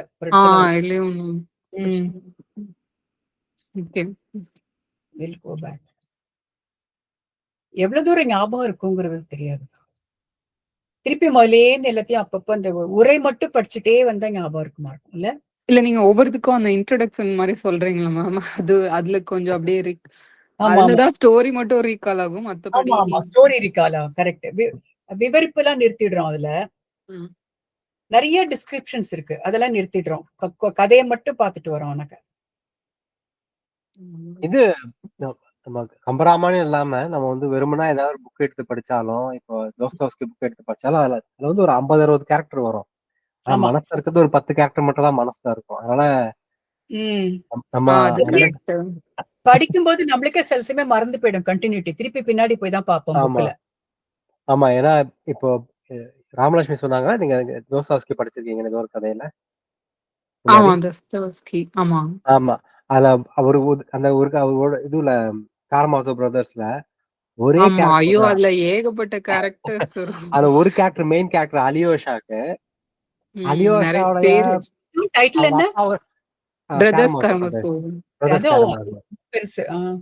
ஆனா அதுல பாத்தீங்கன்னா அது ஒரு கேரக்டர் அவங்க அப்பா ஒரு மாதிரி கூப்பிடுவாங்க, அலெக்சாண்டர் பேர் அவங்க அப்பா ஒரு மாதிரி கூப்பிடுவாங்க, அவனை வளர்த்தவங்க செல்லம்மா ஒரு மாதிரி கூப்பிடுவாங்க, ஊர் மக்கள் மரியாதையா ஒரு மாதிரி கூப்பிடுவாங்க. அது பிறகு அவனுக்கு இருக்கிறவங்க எல்லாமே அவனை ஒரு ஆசையா கூப்பிடுவாங்க. அலெக்சாண்டர், அலியோஷா, அலெக்சி, அது மாதிரி மாறி மாறி கூப்பிடுவாங்க. இந்த கதை ம். படிக்கும் ஆமா. போது ஒரே யாரு கேரக்டருக்கு அந்த ஃபேமிலி நேம், அவங்களோட நேம், அவங்க ஆமா. கூப்பிடுறவங்க நேம் நிறைய கன்ஃபியூஸ் ஆகும். அது மாதிரி இப்ப விஸ்வாமித்திரருக்கு நம்ம போன ஒரு முறையோ குழப்பிக்கிட்டோம்ல, என்ன பேர் அவருக்கு ம். கௌதம் அப்படின்ட்டு. கௌசிகன். ஆமா. ஆமா, அதனால கௌதமர் வேற, கௌசிகன் வேற. கௌசிகர் இல்ல மேம்? 2 கௌசிகனும் கௌதம முனிவர். கௌசிகர். Okay, okay. அதுலதான் அந்த கவுன்னு வருதுனால அது கொஞ்சம் குழம்பிச்சாங்க. கவுக்காக சண்டை போட்டாங்க, காமதேனுக்காக. அதனால கவுக்காக. அதனால ஆமா. கௌசிகர். கரெக்ட். நான் கௌசிகன். அப்படி ஞாபகம் வச்சுக்கிட்டேன். கரெக்ட். இல்ல அதனால நீங்க கேட்கறதுக்காக சொல்றது மாதிரி பேரை நம்ம வந்து மெயின் கேரக்டர் மட்டும் முதல் தடவை படிக்கும் போது அப்படி வரும். நம்ம திரும்ப திரும்ப 2வது தடவை 3வது தடவை படிக்கும் போது தான் எல்லா கேரக்டரும் நமக்கு பதிய ஆரம்பிக்கும். ஆமா. திருப்பி முதல்ல இருந்து வரும்போது சில சமயம் அப்படி ஆமா. பண்ணாலும் போதும் நமக்கு. நான் நிறைய தடவை பண்ணிருக்கேன். எண்டு லாஸ்ட் முடிச்சிட்டு திருப்பி முதல்ல இருந்து வருவேன். ஆமா, அப்பதான் மத்த கதையெல்லாம் புரிய ஆரம்பிக்கும். அடுத்து படிக்கணும். இந்த பேசிக்கா அந்த அசுரர் தேவர்ன்றதை எதுக்கு சண்டை போட்டாங்கன்றத சும்மா ஒரு இது கேட்கலாம் மேம். ஏதாவது ரெஃபர் பண்ணி பார்க்கலாம். நிறைய சண்டை, அடிக்கடி சண்டை போடுறாங்க. ஒரு தடவையும் ஒரு வந்து காப்பாத்துறேன். எப்பவுமே திருமால்கிட்ட முறையிடுறாங்க தேவர்கள். இது எப்படி தெரியுமா இருக்கு? ஸ்கூல் சில்ட்ரன் மாதிரி இருக்குல்ல. இப்பதான் அவன் சண்டை போடுறான் டீச்சர்னு போய் கம்ப்ளைண்ட் பண்ற மாதிரி இருக்கு. ஆனா எல்லா டைமும் திருமால் மட்டும் தான் வராது. அது ஏன்? ராமாயணங்கிறதுனால. ஓகே. எப்படி ஈஸியா ஆன்சர் சொல்லிட்டேன் உங்களுக்கு. கரெக்டா. ஆமா, ராமாயணங்கிறதுனால இதுவே வேற சிவபுராணம் ஏதாவது. சிவபுராணம் படிச்சீங்கன்னா அதுல சிவன்கிட்ட போயிருப்பாங்க.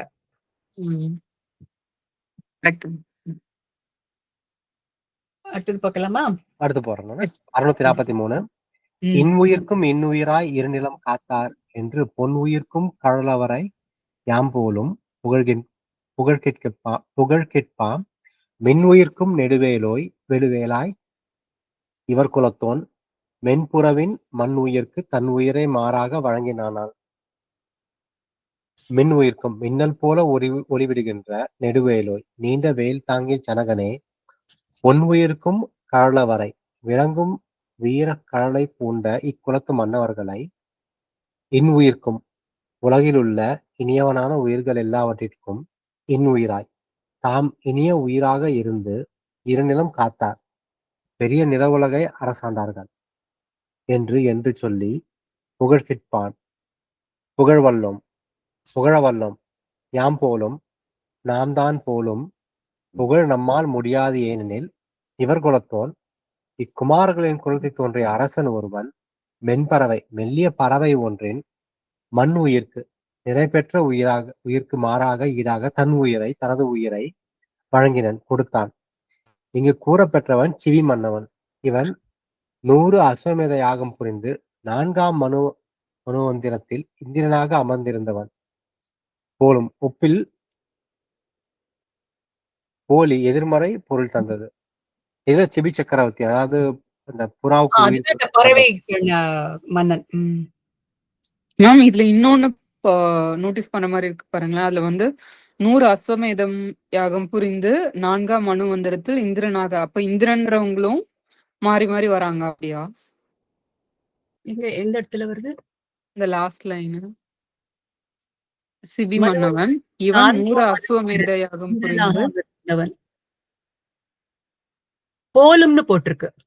போலி, அதாவது ஏமாத்துற மாதிரி. இந்திரன் இல்ல, இந்திரனோட இதுல உருவுல வந்திருக்கான். யார் அது?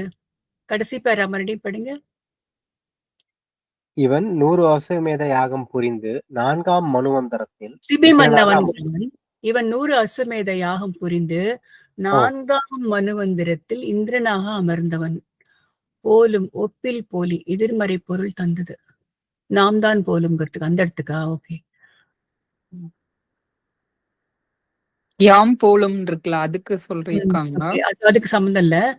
மனுவந்திரத்தில் இந்திரனாக அமர்ந்தவன்கிறது கொஞ்சம் புரியலையே. இருங்க, என்கிட்ட ஆக்சுவலி ஒரு புஸ்தகம் இருக்கு. கம்பராமாயணம் உரைநடைன்னு போட்டிருக்கு. இதுல நான் அதான் அப்புறமா அன்னைக்கு பார்த்து எடுத்தப்போ வந்து மொத்தம் 2 லைன் தான், நிறைய இல்ல எனக்கு. இதுல இருக்கிற அந்த அந்த உரைநடை மட்டும் படிக்கிறேன். இப்ப இந்த பேராக்கு ஈக்குவலண்டா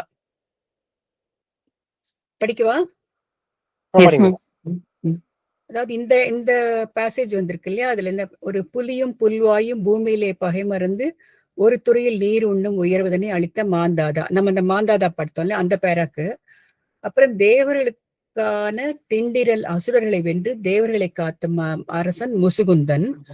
அப்புறம் 3வது, சரணடைந்த புறாவினிற்காக தன் சதையை தராசலிட்டு அது போதாததால் தானே தராசிக்கு புகுந்த தகைசால் சிபி மன்னன். அந்த சிபி மன்னனுக்கு இவ்வளவுதான் கொடுத்திருக்காங்க இதுல அர்த்தம், 2 வரியில. ஆனா இங்க கொடுத்திருக்கிற 4ஆம் அனுவந்தரத்தில் இந்திரனாக அமர்ந்த சிபி மன்னன்கிறது அது புரியல எனக்கு. இந்த ஸ்டோரி உங்களுக்கு தெரியுமா? புறாக்கோட அந்த இதுக்காக. ஸ்டோரி அதான் இப்ப கொஞ்ச நேரம் முன்னாடி சொன்னேன், மனுக்கு தப்பா சொன்னேன் இல்லையா, இந்த ஸ்டோரி தான் நான் நினைச்சேன் இப்போ. அது வந்து சிபி மன்னன். இல்ல அது வந்து என்ன கதை ஆக்சுவலா? அது அது வந்து வந்து சிபி சக்கரவர்த்தியோட இதை சோதிக்கிறதுக்காக இந்திரன் வந்து ஒரு கழுகாகவும் ஒரு புறா வந்து யமன் வந்து புறாவாகவும் மாறி புறா வந்து சாரி பருந்து வந்து புறாவை துரத்திட்டு வரும். அப்போ சிபி சக்கரவர்த்தியோடைய தொடையில வந்து புறா உட்கார்ந்துக்கும். அப்போ இவர் பருந்து கிட்ட சொல்லுவாரு, இந்த புறாய்க்கு எவ்வளவு எடையோ அந்த எடையை என் உடம்புல இருந்து வெட்டி எடுத்துக்கோன்னு சொல்லிட்டு எடை போடும் போது இவர் எவ்வளவு வெட்டி போட்டாலும் அந்த இடம் வந்து சரி வராது. அப்புறம் இவரே உட்கார்ந்த பிறகுதான் சரி வரும். இவரை என்னையே தரேன் அப்படின்னு சொல்லிடுவாரு. அதன் பிறகு 2 பேரும் அவங்க மொத்த உருவத்துக்கு வந்துருவாங்க. வந்து அவருக்கு மரம் ஏதோ கொடுப்பாங்க, மரமா இல்ல ஏதோ சொல்லுவாங்க. ஓகே. இந்த கதை நான் ஃபுல்லா ஞாபகம் இல்லை எனக்கு. அதான் அரைகுறையா கேட்டதுதான் ஞாபகம். பட் புறா கொடுப்பாருங்கிறத கேட்ட மாதிரி ஞாபகம் அது, சதையை கொடுத்துட்டு இருப்பாருன்னு. அது பத்தி யார் அது இந்திரன் துரத்திட்டு வந்தது? இந்திரன் வந்து பருந்து, யமன் வந்து புறா வேஷத்துல வருவாரு. எதனால? இவரை சோதிக்கிறதுக்காக, டெஸ்ட் பண்றதுக்காக சிபி சக்கரவர்த்தி. இவரை பத்தி ரொம்ப சொல்லுவாங்க, அதை சோதிக்கிறதுக்காக. சோ அதுல 4ஆம் அனுவந்திரத்தில் இந்திரனாக அமர்ந்தவன் தன் பறவைக்கு ஈடாக தன் 6 உயிரை வழங்கினான். அது வரைக்கும் சிபி சக்கரவர்த்தி புரியுது. இல்ல 4ஆம் மனுவந்திரம்னு என்ன அர்த்தம்?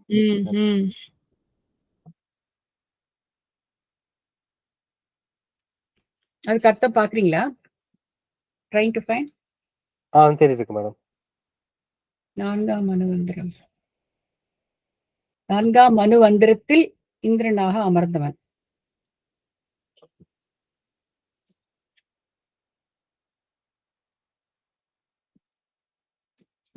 அதாவது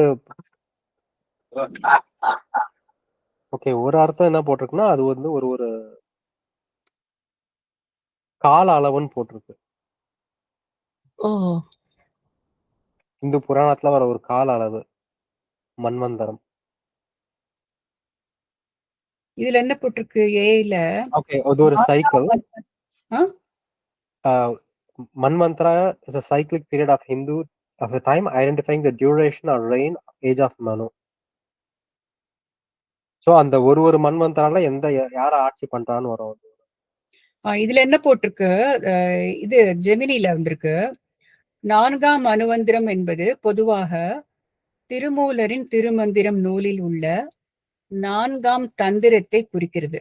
இந்த தந்திரம் யோகிகள் மற்றும் சித்தர்கள் தங்கள் ஆன்மீக பயிற்சியில், குறிப்பாக சக்கரங்கள், உடல் மற்றும் பிரபஞ்சத்தின் குறியீடுகள் மற்றும் ஹோமங்கள் போன்ற செயல்கள் மூலம் ஆன்ம சக்தியை வளர்க்கும் வழிமுறைகளை பேசுகிறது. நான் ஒரு லிங்க் அனுப்பிச்சிருக்கேன் பாருங்க மேடம். அது அதையும் பாக்குறேன்.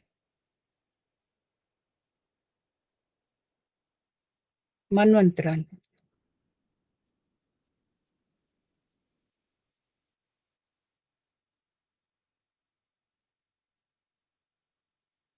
The certain deities and Indra are created. ஓஹோ, இந்திரன்கள்லாம் அந்த மாதிரிதான் ஒருத்தர் ஒரு டெய்ட்டியும் ஆரம்பத்துல வந்திருக்காங்கன்னு போட்டிருக்குல்ல. ஆமா. தோற்றம்.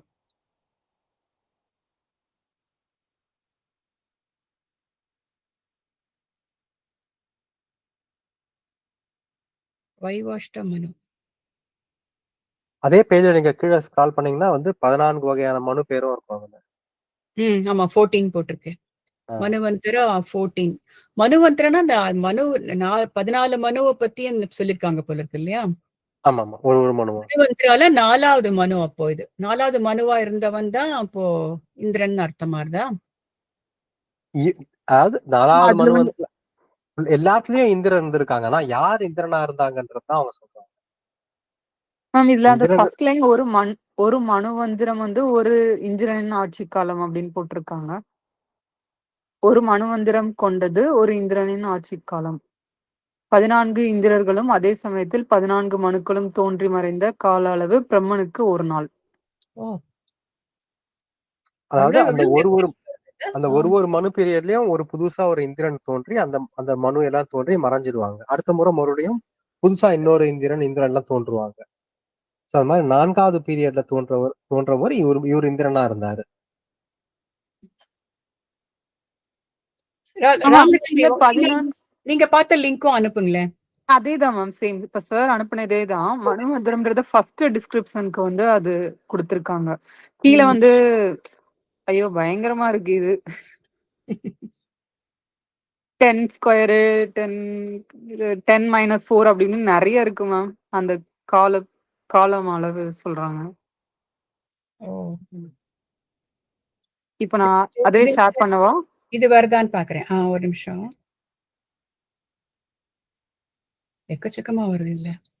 ஆனா அது எனக்கு புரியல. 14 இந்திரர்களும் அதே சமயத்தில் 14 மனுக்களும் தோன்றி மறைந்த கால அளவு பிரம்மனுக்கு ஒரு நாள். பாருங்களேன். இப்ப அந்த ஜெமினியோடது 4ஆம் தந்திரத்தை குறிக்கிறதுன்னு போட்டிருந்தாங்கல்ல. சுத்தமா புரியல. ஆனா தமிழ்ல தான் இருக்கு. ஆனா புரியல. இது ஆனா திருமதியத்தை போட்டிருக்காங்க. அதுதான் போட்டிருக்குது. அதுல 4ஆம் மந்திரம்னு போட்டிருக்குதுல.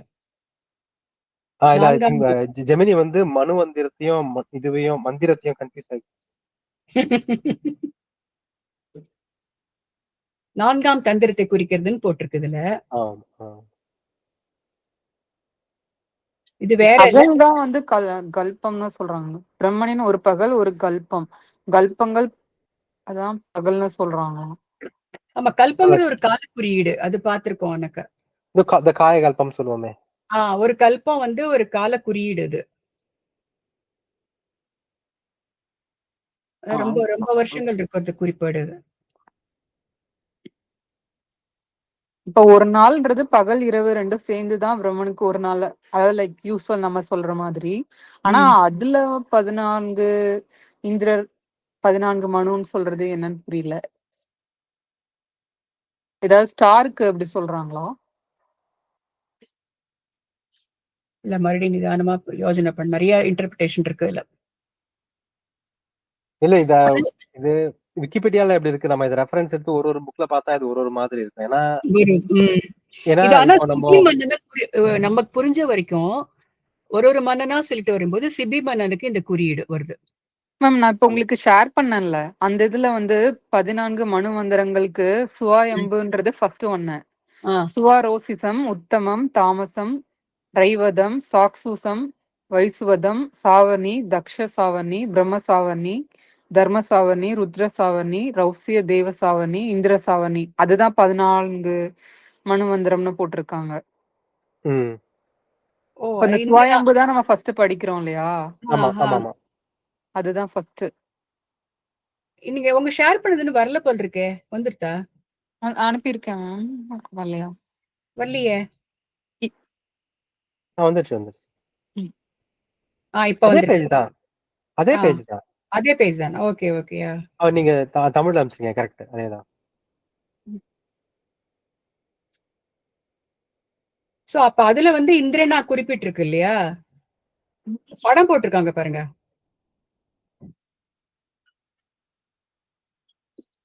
சைக்கிள் ஆஃப் பிரம்மான்னு சொல்லிட்டு 10 to the power of 22. ஆமா. அப்படின்னா என்ன? மேம் அவ்வளவு இயர்ஸோ என்னவோ. இப்ப 10 வருஷம்ன்றத மாதிரி எடுத்துட்டு அந்த மேக்ஸ்ல ஒண்ணு பண்ணுவாங்கல்ல. அந்த மாதிரி. ஐயோ எனக்கு மேத்ஸ் இப்பதான் மேத்ஸ் கிளாஸ்க்கு போயிட்டு இருக்கேன் இப்போ.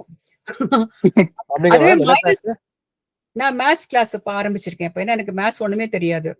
இல்ல மேம், நீங்க அட்டெண்ட் பண்றீங்களா இல்ல இப்ப நீங்க சொல்லி தரீங்களா? நான் அட்டெண்ட் பண்றேன். எனக்கு மேத்ஸ் ஒண்ணுமே தெரியாது. எக்ஸெப்ட் கூட்டல், கழித்தல், வகுத்தல் தவிர ஒண்ணும் தெரியாது. ஓ சூப்பர் மேடம். மேம் என்ன என்ன கிளாஸ்? கிளாஸ் அது? ஒரு மேத்ஸ் ப்ரொஃபசர் இருக்காங்க. இன்ஃபாக்ட் ராமலட்சுமி நான் அவங்கள தான் கேட்கணும். உங்க ஊர்ல தான் இருக்காங்க. கோயம்புத்தூரா மேம்? கோயம்புத்தூர்ல எனக்கு இப்ப 2 கிளாஸ் இப்போ. கோயம்புத்தூர்ல ஓ. அவங்க பேரு வந்து நீங்க கேள்விப்பட்டிருக்கீங்களான்னு தெரியல. ஆ. அவங்க பேர் வந்து இருங்க வரேன். சிவகாம சுந்தரி தெரியுமா? இல்லையே மேம். தெரியும்னு சொல்ல சரி. போறீங்க. ஏன்னா அவங்க தான் மேத்ஸ் ப்ரொஃபசர். அவங்க அங்கதான் காலேஜ்ல இப்பதான் ரிட்டையர் ஆயிருக்காங்கன்னு நினைக்கிறேன். ஓகே. ஷீ இஸ் பிஹெச்டிக்கும் அவங்க she is doctor Sivakama Sundari. மேத்ஸ்ல டாக்டர் அவங்க. ஓ. அவங்க அவங்களுக்கு பாவம் மேத்ஸ் ரொம்ப ஆர்வம். ஓகே. நாங்களே ஜஸ்ட் தெரிஞ்சவங்க 2-3 பேர் ஜாயின் பண்ணி மேத்ஸ் கிளாஸ் போயிட்டு இருக்கோம். என்ன மேம் மேடம் என்ன சொல்லி சொல்லி தராங்க? தருவாங்க? சார் பேசிக் ரொம்ப பேசிக் ஃபேக்டரைசேஷன், அப்புறம் பிரைம் ஃபேக்டர் கண்டுபிடிக்கிறது. அதுல இப்பதான் ஆரம்பிச்சிருக்கோம். 2 வாரமா தான் போயிட்டு இருக்கு. ஸோ எனக்கு இன்ஃபேக்ட் நான் ரொம்ப தடுமாறிட்டு இருக்கேன். மேத்ஸ் எனக்கும் ரொம்ப தூரம். அந்த டாவின்சி கோட் புக்ல வந்து இந்த மாதிரி அந்த பிரைம் ஃபேக்டர் வச்சு அந்த ஒரு ஹிண்ட் கொடுப்பாங்கல்ல, அதை கண்டுபிடிக்கிறதுக்கு அது ரொம்ப இன்ட்ரெஸ்டிங்கா இருக்கும். அப்பதான் நானும் கொஞ்சம் மேக்ஸ் பத்தி கொஞ்சம் எனக்கு ஒண்ணுமே தெரியாது. இல்ல அந்த புக்ல சொல்றேன் மேம். டாவின்சி கோடு அந்த புக்ல அந்த இது கண்டுபிடிக்கிறது தானே அவங்களோட இதா இருக்கும். அந்த இதுல அந்த பிரைம் ஃபேக்டர்ஸ் அதெல்லாம் அதுல வரும். அப்போ இவங்க மேடம் அமிர்தா விஸ்வ வித்யாபீடம் கோயம்புத்தூர் அதுல இருக்காங்களா மேடம்? அவங்க எதுல இருக்காங்க? இல்ல அமிர்தா காலேஜ் சொல்றீங்களா? எந்த காலேஜ்னு தெரியல. போட்டிருக்கா தான் இது பாத்துருக்கீங்களா? அதுக்கு தெரியுதா? நானும் பாக்கலாம். அவங்க பேர் போட்டோம்னா அமிர்தா விஸ்வ வித்யாபீடம் கோயம்புத்தூர் அப்படின்னு போட்டு அவங்க ஒரு சில பப்ளிகேஷன்ஸ் இருக்கு. ஆனா அந்த Amrita college one of the unit வந்து நாங்க ஆபீஸ்ல பண்றோம் ஒரு ப்ராஜெக்ட். அமிர்தா காலேஜ். அவங்க ஹஸ்பண்ட் பேரு நாதன் பேரு. Okay. So she is PhD in maths. PhD பண்ற ஸ்டூடெண்ட்ஸ்க்குலாம் தீசிஸ்க்கெல்லாமும் கைடா இருக்காங்க. அவங்க பாவம் என்ன மாதிரி ஒரு பேசிக்கு சொல்லித்தாங்க. பாவம் she spending time and energy. Interesting. சொல்லி தரது ஒண்ணு, நீங்களும் ஆர்வமா அதுதான் பாராட்டணும். இல்ல எனக்கு ஒண்ணுமே தெரியாது. எனக்கு பசில்ஸ் சாதாரணமா பிடிக்கும். எனக்கு பசில்ஸ் போடுறதுக்கு. ஸோ எதுவா இருந்தாலும் பசில்ஸ் அதெல்லாம் ரொம்ப தேடி தேடி போடுவேன். இதெல்லாம் வந்து சேலஞ்சா இருக்கு இல்லையா? ஸோ கண்டுபிடிக்கிறது இதெல்லாம் ரொம்ப ஸ்கூல்ல எல்லாம் அவ்வளவு படிச்சு நான் 0வா தான் வாங்கினது கிடையாது. அவ்வளவு இது கிடையாது. இப்ப அவங்க கொடுத்த ஹோம்ஒர்க்ல 100 வாங்கிட்டேன். அதுவே பெரிய பிரமாதம் எனக்கு. ஸோ லிட்டரலி ஸ்கூல் ஸ்டூடெண்ட் மாதிரி அவ்வளவு சந்தோஷமா போச்சு. பட் கொஞ்சம் டஃபா தான் இருக்கு. I mean I'm trying to learn really. உங்களுக்கு டைம் இருந்ததுன்னா என்ன கேட்டீங்கன்னா, டைம் இருந்ததுன்னா கான் அகாடமி ஒரு வெப்சைட் இருக்கு. ஆமா, கான் அகாடமி கேள்விப்பட்டிருக்கேன். ஓஹோ, அனுப்புங்க, எனக்கு லிங்க் அனுப்புங்க, நான் பாக்குறேன். அந்த கான் அகாடமில நீங்க போய் கிரேட் வாரியா மேத்தமெட்டிக்ஸ் வந்து ரொம்ப சிம்பிளா எக்ஸ்பிளைன் பண்ணிருப்பாங்க. ஓ, ஏன்னா ஆக்சுவலா என் பையனுக்கு சொல்லி தரதுக்கு நான் அதுல தான் பார்த்து அவனுக்கு சொல்லி தரேன். நானு எப்படி ஸ்டெப் பை ஸ்டெப்பா சொல்லி தரணும்னு. அந்த கான் அகாடமி ரொம்ப அற்புதமா இருக்கும். மேக்ஸ் உங்களுக்கு வந்து காலேஜ் லெவல் வரைக்கும், சிம்பிள் மேத்ல இருந்து ரொம்ப ஹையர் லெவல் மேத் வரைக்கும் ஸ்டெப் பை ஸ்டெப்பா இருக்கும். சோ நீங்க வந்து ரெகுலரா ஆரம்பிச்சு அது வீடியோ நீங்க ப்ளே பண்ணி அப்படியே நீங்க போலாம். அதனால ஒன்னும் வெரி நைஸ். ஆமா, அந்த அகாடமி கொஞ்சம் ஃபேமஸ், நல்லா இருக்கும் அது. அதுல என்னன்னா இவங்க சொல்லி கொடுக்க ஆரம்பிச்சுப்பே வந்து ஹோம்ஒர்க் கொடுத்துருங்க. ஏன்னா அவங்க ஏதாவது பசில் கொடுத்தாங்கன்னா சால்வ் பண்ணலாமே அப்படின்னு. அவங்க இதை கண்டுபிடி, இதுக்கு இந்த நம்பருக்கு இது கண்டுபிடின்னு சொன்னாங்கன்னா அது ரொம்ப எனக்கு சேலஞ்சிங்கா இருக்கும். So I start working on that. Ma'am இன்னொரு கிளாஸ் எது சொன்னீங்க? மேத்ஸ் இன்னொன்னு மேம்? மேத்ஸ் தான். இல்ல 2 கிளாஸ் கோயம்புத்தூர்ல. இல்ல 2 கிளாஸ். இப்ப நீங்க ராமாயண கோயம்புத்தூர்ல தானே வரீங்க? Okay okay okay. இது உங்களுக்கு கிளாஸ். பசில் புக் ஏதாவது வேணா சொல்லுங்க மேடம். என்கிட்ட மேத்ஸ் பசில்ஸ் ஆக்சுவலா நான் வந்து சூப்பர் பசில் கலெக்ட் பண்றது என்னுடைய சின்ன வயசுல இருந்து என்னோட ஹாபி. சோ அவங்க சொல்ற ஹோம்வொர்க் புரியலனா உங்களுக்கு கேக்குறேன் நானு. இல்ல உங்களுக்கு தனியா வேணா போட்டோ அனுப்புறேன். என்னோட மேத் கலெக்ஷன் மட்டும். எக்ஸலென்ட். சார் குரூப்லயே அனுப்புங்க, நானும் பாக்குறேன். குரூப்ல வேண்டாம், நான் உங்க 2 பேருக்கு தனியா அனுப்புறேன் நானு. போடுங்க. ஏன்னா சின்ன வயசுல இருந்து மேத் புக்ஸ் மட்டும் தனியா கலெக்ட் பண்ணிட்டு இருக்கேன் நானு. ஃபேண்டாஸ்டிக். ஓ சூப்பர். பாருங்க எனக்கு எவ்வளவு மேத்ஸ் கான்டாக்ட் வருது பாருங்க இப்ப. லைக் மைண்டட்ன்ற மாதிரி. Yes. இல்ல எனக்கு ஆனா பேசிக் இது ஒண்ணுமே ஒண்ணு இன்னும் தெரியாது. இருக்கும் மேம். என்னன்னா நம்ம லைக் எது பேஸ் பண்ணி நம்ம ஏதோ ஒண்ணு சர்ச் பண்ணோம்னா அது ரிலேட்டடா ஹிண்ட் மாதிரி சம்திங் என்னவோ அது ரிலேட்டா வந்துட்டே வரும் இருக்கும். வரும் yeah yeah one like kicks off the other yeah right. யோ சிபி மன்னன்ட்டு திருப்பி வரலாம். அவரு பாவம் மேத்ஸ் ஓகே கூட்டின்னு போயிட்டாரு. Okay okay. சோ இப்ப 4ஆம் இந்திரன் தோன்றிய கதையை சொல்லிட்டாங்க. அடுத்து ஆமா. ம். 644 இடரு ஒட்ட இனநெடிய வரை உருட்டி இவ்வுலகம் திடல் தோட்டம் எனக்கிடந்தது என இறங்கி தெவ்வேந்தர் உடல் தோட்ட நெடுவேலோய் வேலாய் இவர் குலத்தோர் உவரி நீர் கடல் தோட்டார் எனின் வேறு ஒரு கட்டுரையம் வேண்டுமா. ம். தெவ்வேந்தோர் பகை அரசர்களது உடல்களை துளைத்த நெடுவேலோய் நீண்ட வேலினை உடைய மன்னனே இவர் குலத்தோர் அம்மைந்தர்களின் குலத்து அரசர்கள் இறங்கி தங்கள் தந்தையின் அசுவமேத குதிரை காணாமல் போக வருந்தி நெடிய வதை பெரிய மலைகளை இடரு ஒட்டம் இன காலால் இடரத்தக்க தேங்காய் ஓடுகளைப் போல உருட்டி வெளியே புரட்டித் தள்ளி இவ்வுலகம் இந்த நில உலகம் திரள் கோட்டம் என திட்டாகவும் மேடாகவும் கிடக்கும் வகை இருக்கும்படி உவரி நீர் உப்புச்சுவை மிக்க நீரை கொண்ட கடல் தோட்டார் கடலை தத்தம் வலிமையால் தோண்டினார்கள் எனின் என்றால் வேறு ஒரு கட்டுரையம் இக்குலத்தின் பெருமைக்கு வேறு நிகழ்ச்சியாக எடுத்துச் சொல்ல ஒரு உறுதிமொழியும் வேண்டுமோ. இதில் கூறப்பட்டவர் சகரகுமாரர். இவர்கள் தோண்டின பள்ளமே கடலாயிற்று. திரள் தோட்டம் ஒரு பொருட்பன்மொழி. இதுவும் ஒரு ஸ்டோரியா கொண்டா. இது எக்ஸ்ட்ரீமா இருக்கே. ஏன்னா இது வந்து நம்ம இந்த ஏதாவது ஒரு ஜெனசிஸ் புக்ல பார்த்தோம்னா சொல்லுவாங்கல்ல, ஒரு தோன்றதுக்காக ஒரு வழி இருக்கு, தோன்றதுக்கு ஒரு கதை சொல்லுவாங்க. ஆக்சுவலா இங்க யூஎஸ்லயோ நேட்டிவ் அமெரிக்கன் ட்ரைப்ஸ் வந்து அவங்களோட வானம் எப்படி தோன்றது, பூமி எப்படி தோன்றது, கடல் எப்படி தோன்றது, தண்ணி எப்படி தோன்றது, எல்லாத்துக்கும் ஒரு கதை இருக்கு. எவல்யூஷன் ஸ்டோரி ஒரு மாதிரி இருக்கு. ஆமாமா.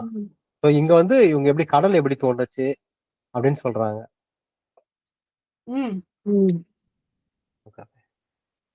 சகரகுமார் 645 தூணின்ற சுடர்வேலோய் அனந்தனுக்கு சுழற்கு அரிதேல் யானின்று புகழ்ந்துரைக்கு எளிதோ ஏடு அவள் கொன்ற இப்பூ நின்ற மௌலியையும் புக்கு அலைந்த புனற்கொங்கை வான் நின்ற குழந்தனும் இவர் குலத்து ஓர் மன்னவன்கான். தூணின்ற சுடர் பகைவரின் தசைபடிந்த ஒளிமிக்க வேலோய் வேலையுடைய மன்னவனே அனந்தனுக்கும் 1000 முகமுடைய ஆதிசேடனுக்கும் குலற்கு அரிது ஏல் இவர்களின் குலப்பெருமையை சொல்வது கடினமென்றால் யான் என்று ஒரு முகமும் ஒரு நாவும் உடைய நான் தளர்ச்சி அடையாமல் இப்பொழுது புகழ்ந்து சொல்வதற்கு எளிதாகுமோ ஆகாது.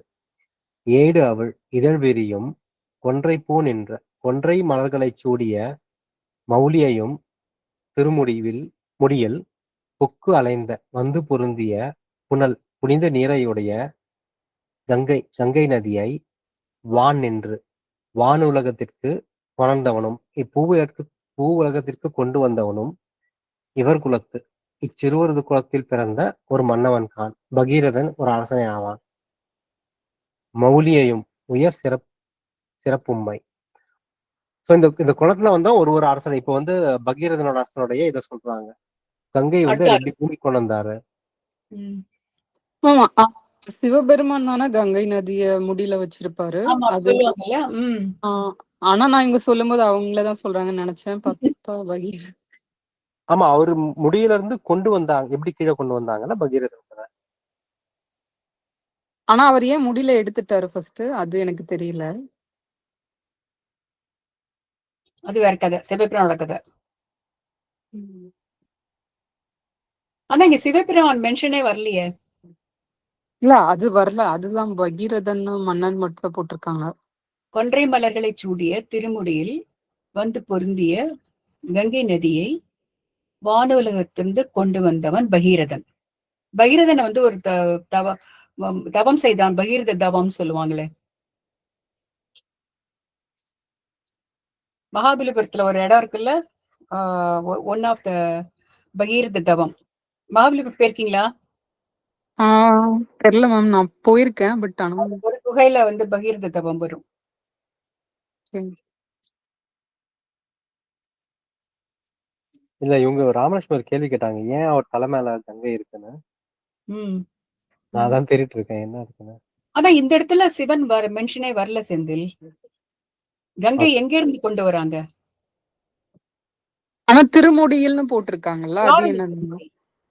அதுதான். ஒரு முகமும் ஒரு நாவும் உடைய என்னால சொல்ல முடியாதுன்னு சொல்றாரு. எதை? மேடம் கொங்கை பூ என்று, அதாவது சிவன் தானே கொன்றை பூ வச்சிருப்பாரு. கொன்றை மலர்களை சூடிய திருமுடியில். வரல. அப்ப சிவன் தானே. ஓஹோ, கொன்றை மலர்களை சூடிய திருமுடியில், அதான் சிவன் மென்ஷன் பண்ணாம சொல்லிருக்காரு. கொன்றை மலர்களை சூடிய முடியில இருந்தது அப்படின்னு.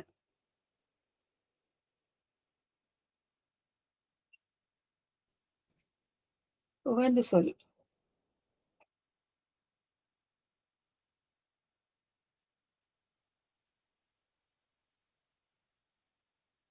இந்த பகீரத தவம் என்னன்னு பார்க்கணும்.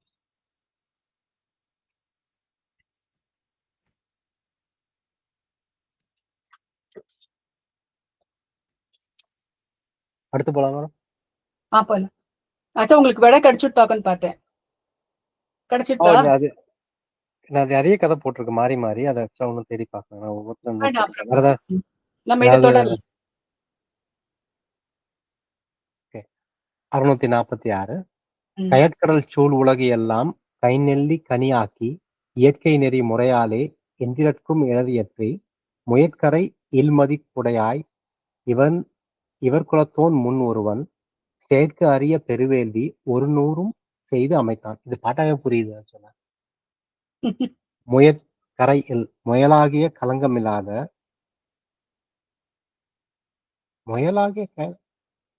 மதிக்குடையாய் சந்திரனை போல விளங்கும் வெண்கொற்ற குடையுடையவனே இவர் குலத்தோன். இம்மைந்தர்களது குலத்திலே முன்னொருவன் முன்பு தோன்றியவன் ஒரு அரசன்.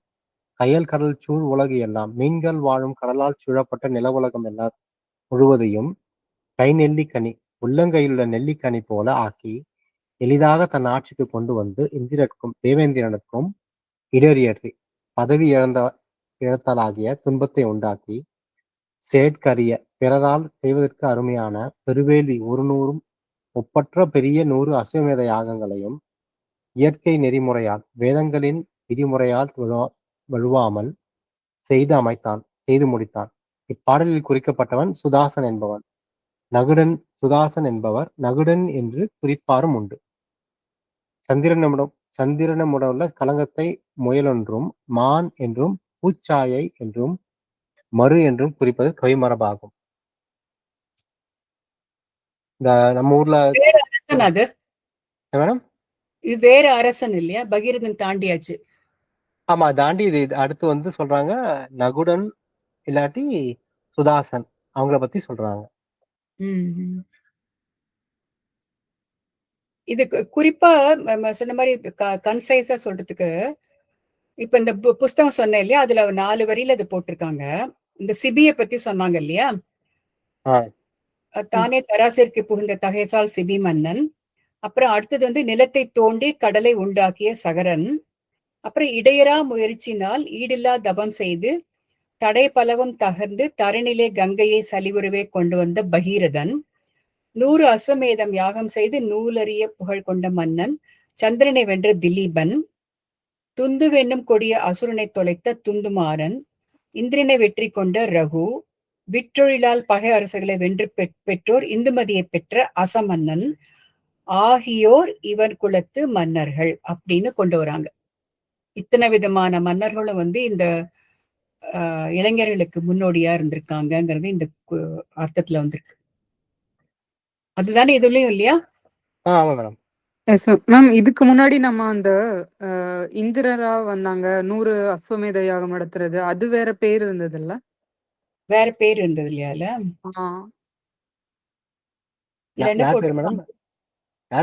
நம்ம கூட அப்போ பார்த்தோமே இந்திரனா அஸ்வமேதம் யாகம் செய்து நுவலறிய புகழ் கொண்ட மன்னன்.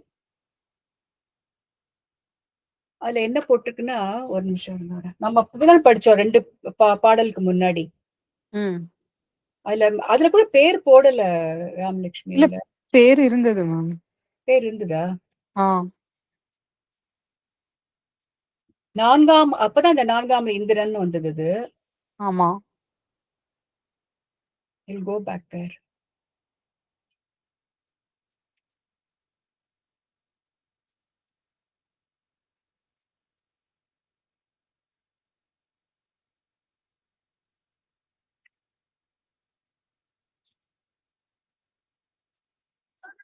அறுநூத்தி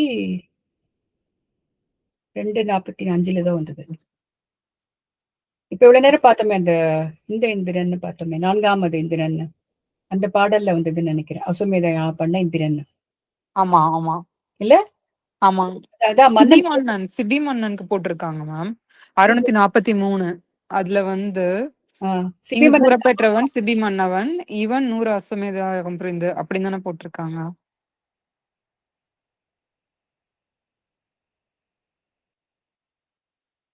இல்ல, இந்த அர்த்தத்துல பேர் போடல எனக்கு. இல்ல அந்த சிபி மன்னவன் போட்டு இவன் 100 அஸ்வமேத யாகம் புரிந்து அப்படின்னு தானே போட்டிருக்காங்க மேம். அப்பதானே நம்ம சிபி மன்னவன் நான் நினைச்சோம். ஆனா சிபி மன்னன் பண்ண மாதிரி இல்ல. திருப்பி அதுக்கு போலாமா? 43 காமிக்கிறீங்களா? 43 இருக்கு.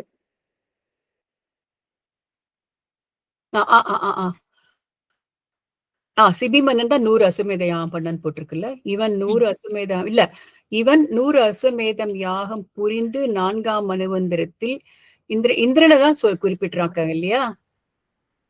4ஆம் மனுவந்திரத்தில் இந்திரனாக அமர்ந்திருந்தவன். அசுமேதம் அப்ப இந்திரன் தான் அசுமேத யாகம் புரிஞ்சுது. 100 அஸ்வமேத யாகம் புரிஞ்சதுனால இவர் இந்திரனா இருந்தாரு. சிவிமன்னன் அஸ்வமேத யாகம் புரிஞ்சு அதனால அவருக்கு இந்திரன் ப்ரமோஷன் கிடைச்சது. சிவிமன்னன் இந்திரனா மாறிட்டாரா? அது ஒரு பதவி. அதான் அந்த லிங்க்ல பார்த்தா இங்க போட்டிருந்தாங்க. அந்த லிங்க் அமிச்சல மேடம், அந்த மனுவந்திரன் சொல்லிட்டு அந்த இந்திரனுங்கிறது போஸ். அந்த 14 மனுவந்திரால ஒரு முறையும் எல்லாமே அழிஞ்சு போய் இந்திரன் எல்லாமே அழிஞ்சு போய் புது இந்திரன் உருவாவாங்க அடுத்த மனு தொடங்கும் போது. சோ இந்திரன்ங்கிறது போஸ்ட், அப்போ பேர் கிடையாது. ஆமா, பேர் கிடையாது. ஓகே, அதான் இந்த டவுட் தான் மேம் அப்போ கேட்டேன். Okay okay. இப்ப அதனால தான் புரியுது. ஒரு மேனேஜர் மாதிரி, சிஇஓ. ஆனா இவ்வளவு நாள் நம்ம இந்திரன்றது ஒரே ஒருத்தர் அப்படிதான் நினைச்சிருந்தோம் இல்லையா? பிரம்மா சிவன் மாதிரி. கரெக்ட். அது நம்ம டிவில தொடர்ந்து அதே மாதிரி பாக்குறதுனால. அப்ப இந்த அகலிகை இதெல்லாம் அப்ப யாரோ ஒரு இந்திரனா? அது வேற ஒரு இந்திரன். ஆமா கரெக்ட். அது ஒரு இந்திரன். அது ஒரு இந்திரன். ஓகே.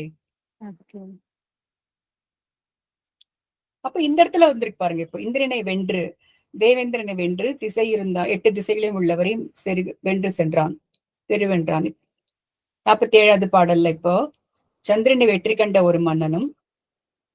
அது இன்னும் நம்ம படிக்கல மேம். படிக்கலையா? படிங்க. சந்திரனை வென்றானும் உருத்திரனை சாய்த்தானும் துந்து எனும் தானவனை சுடுசரத்தால் துணித்தானும் வந்த குலத்திடை வந்த ரகு என்பான். வரி சிலையால் இந்திரனை வென்று திசை 4 செருவென்றான். சந்திரனை வென்றானும் சந்திரனை வெற்றி கண்ட ஒரு மன்னனும் ருத்ரனை சாய்த்தானும் ருத்ரமூர்த்தியை தோற்கடித்த ஒரு அரசனும் சுடுசரத்தால் பகைவரை எரிக்கவல்ல அம்பினால் துந்து என்னும் அசுரனை துணித்தானும் கொன்ற வேந்தனும் வந்த குலத்திடை இக்குமாரர்கள் பிறந்த இச்சூரிய வம்சத்தில் வந்த ரகு என்பான். தோன்றின ரகு என்னும் அரசன். வரி சிலையால் கட்டமைந்த வில்லால் இந்திரனை வென்று தேவேந்திரனை வென்று திசை 4 8 திசைகளில் உள்ளவரையும் செருவென்றான். போரில் தோற்கடித்து வெற்றி பெற்றான். சந்திரன் சார்பான அசுரர்களும் பிரகஸ்பதி சார்பான தேவர்களும் போர் நடக்குங்கால் தேவர்கள் சூரிய வம்சத்தனாகிய திலீபன் உதவியை நாடினர். அம்மன்னன் அசுரர்களை கொன்று சந்திரனை வென்றான். பகீரதன் அஸ்வமேதம் பரியை விடுத்தான். ஆறுமுகன் அப்பரியை கவர்ந்து சென்றான். தன்னை எதிர்த்த ருத்ரமூர்த்தியோடு போர் செய்து வென்றான். உதங்க முனிவருக்கு பகைவனான துந்து என்னும் அசுரனை குவலயாசுவன் என்பவன் கொன்றான். ரகு மன்னன் இந்திரனுக்குரிய கீழ் திசை உட்பட அனைத்து திசையெங்கும் சென்று வெற்றி கண்டான். இவன் பெயரால் இக்குலத்திற்கு ரகுகுலம் என்றும் இக்குலத்தில் தோன்றிய ராமனுக்கு ராகவன் என்னும் பெயர்கள் வழங்கலாயின. சோ ரவிக்குலம் வேற ரகுகுலம் வேற அப்படிதானே மேம் இருக்கு. அந்த ரவிக்குலம்னு மேலேயே பார்த்தோம். இல்ல அதான் அந்த இது ரவிக்குலத்துல நிறைய ஸ்டோரி இருக்கு. ரவிக்குலத்துல தனியா பிரிஞ்சது ரகுகுலம். தனியா பிரியல. இத கொஞ்சம் படிங்களேன். ரகு எப்படி வந்திருக்காருன்னா ரகு மன்னன் ஒருத்தர் இருந்திருக்காரு. அவர் பண்ண வெற்றினால அவர் கீழே ஒரு குலம் அப்படி எடுத்துக்கிறாங்க. பகீரதன் படிங்க. பகீரதன் வரைக்கும் அவரோட முன்னோடி சொல்லிட்டாங்க. பகீரதன் அஸ்வமேதம் பரியை விடுத்தான். ஆறுமுகன் அப்பரிய தன்னை எதிர்த்து உத்தரவுதான்.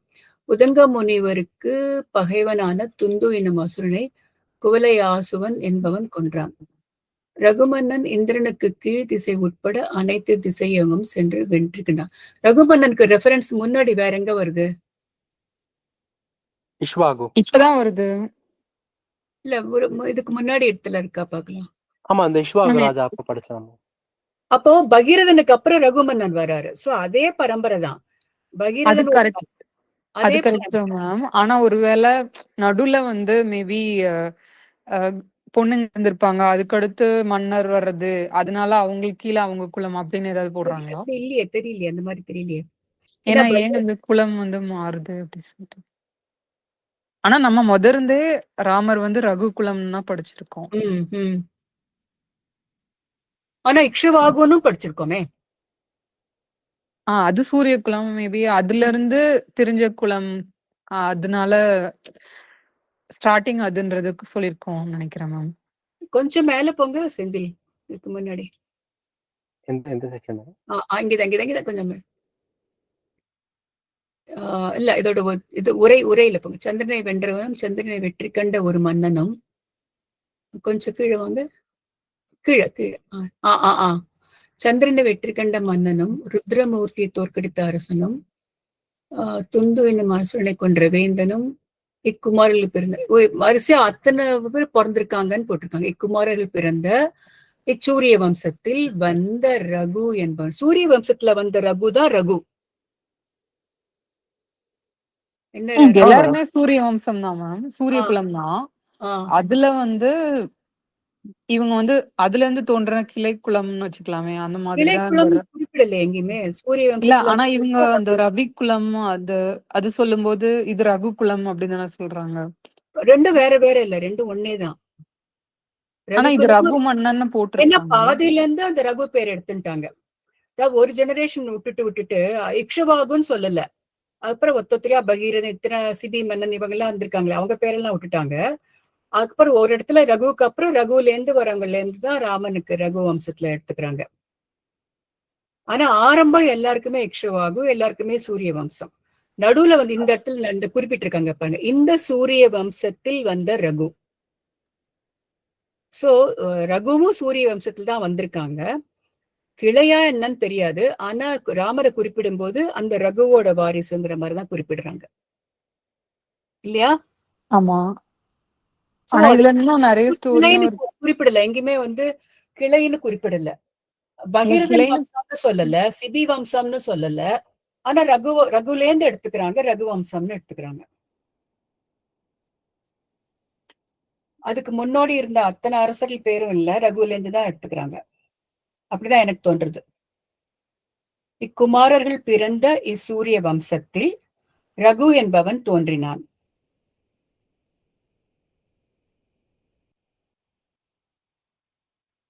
என்ன ராமலட்சுமி? அப்படிதான் புரியுது. இல்ல இதுக்கு முன்னாடி முன்னாடி ஒரு லைன் இருக்குல்ல மேம், பகீரதன் அஸ்வமேதம் பரியை விடுத்தான். முன்னாடி இருந்த அரசர்கள். அப்போ நம்ம இதுக்கு முன்னாடி நம்ம ஒண்ணு பார்த்தோம்ல, 100 அஸ்வமேத யாகம் புரிந்தவர் பகீரதன். சோ அது ஒண்ணு இருக்கு. அது மாதிரி ஆறுமுகன் அப்பரியை கவர்ந்து சென்றான்றது முருகர் தான் அப்படி சொல்றாங்க. ஆறுமுகன் முருகன் தான் சொல்லுவோம். அத கம்பர் மட்டும்தான் அப்படி குறிப்பிட்டிருக்காரா? அது அந்த கதை புதுசா கொண்டு இருக்காரான்னு தெரியாது. ஆனா இதுல வந்து அப்படி பார்த்தோம்னா இதுல 2 பேருக்குமே ஏதோ போர் வந்த மாதிரி போட்டிருக்காங்களே.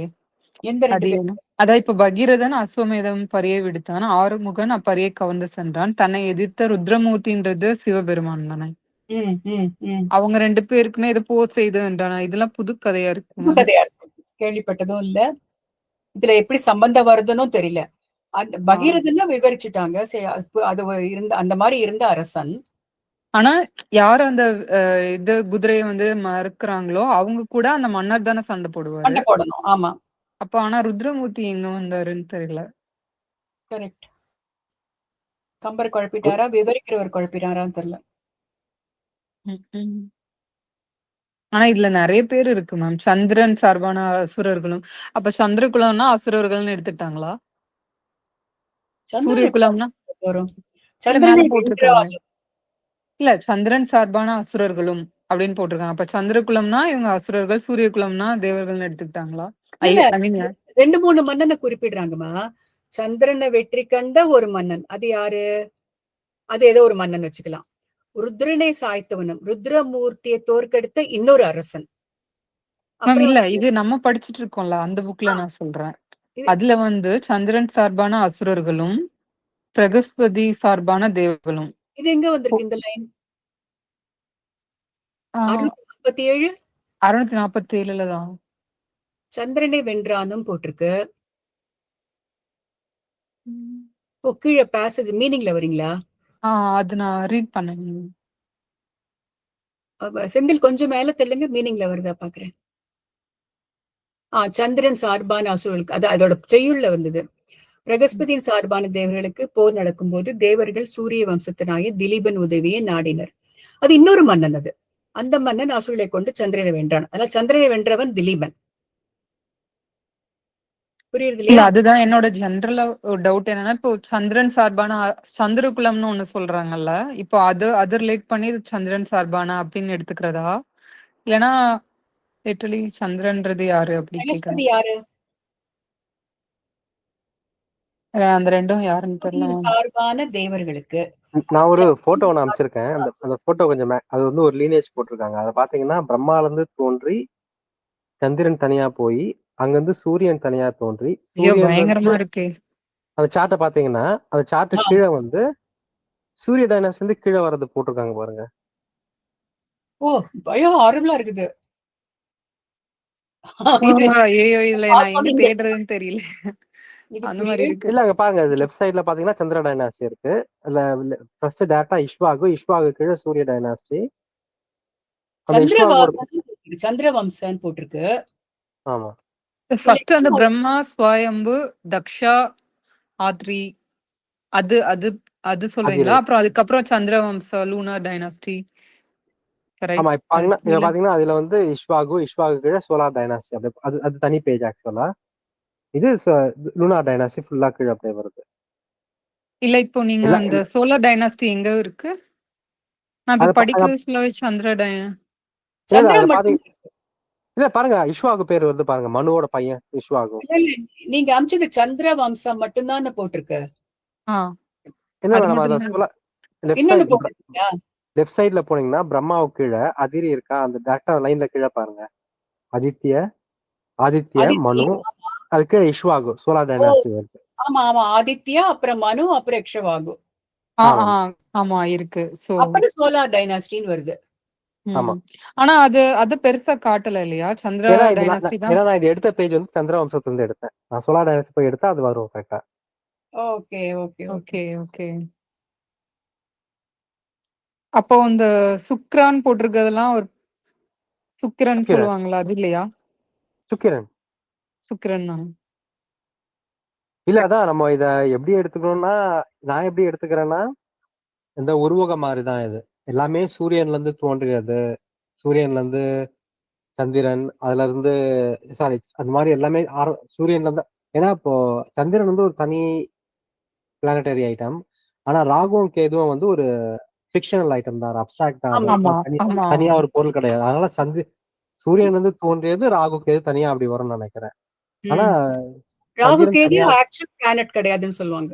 ஆமா ஆமா, அது ஒரு கிடையாது. அது வந்து ஒரு கான்செப்ட் அது, அவ்வளவுதான் அது. ம். ம். அப்புறம் இதுல சந்திரன் முதல்ல தோன்றிருக்க மாதிரி இருக்கு. அதுக்கப்புறம் தான் சோலார் வருது. சோலார் டைனாஸ்டி வருது. பிரம்மாலேந்து ஸ்வயம்பு, தக்ஷா, ஆத்ரி, அப்புறம் அனசூயா, சந்திரா அதெல்லாம் ஒண்ணா வருது. ஆமா, அப்புறம் அந்த மனுக்கு அப்புறம் இஸ்வாகு படிச்சோம் இல்லையா? அப்ப அதுதான் ஃபர்ஸ்ட் சோலார் டைனஸ்டி ஆரம்பிச்சிருக்குன்னு போட்டிருக்காங்க இல்லையா? ஆமா, அதுக்கு முன்னாடி சந்திரா டைனஸ்டி ஆரம்பிச்சிருது. அப்போ புத்தா வருது பாருங்க சந்திராக்கு கீழே. புத்தான்னு சொல்றதா? புத்தான்னு புதான்னு வருமா? போட்டிருக்கு. புதா நம்ம சொல்ற புத்தாவான்னு தெரியாது. அது கிடையாது, அது கிடையாது, கண்டிப்பா கிடையாது. ஓ, அதுக்கப்புறம் லூனா டைனஸ்டின்னு ஆரம்பிக்கிறது.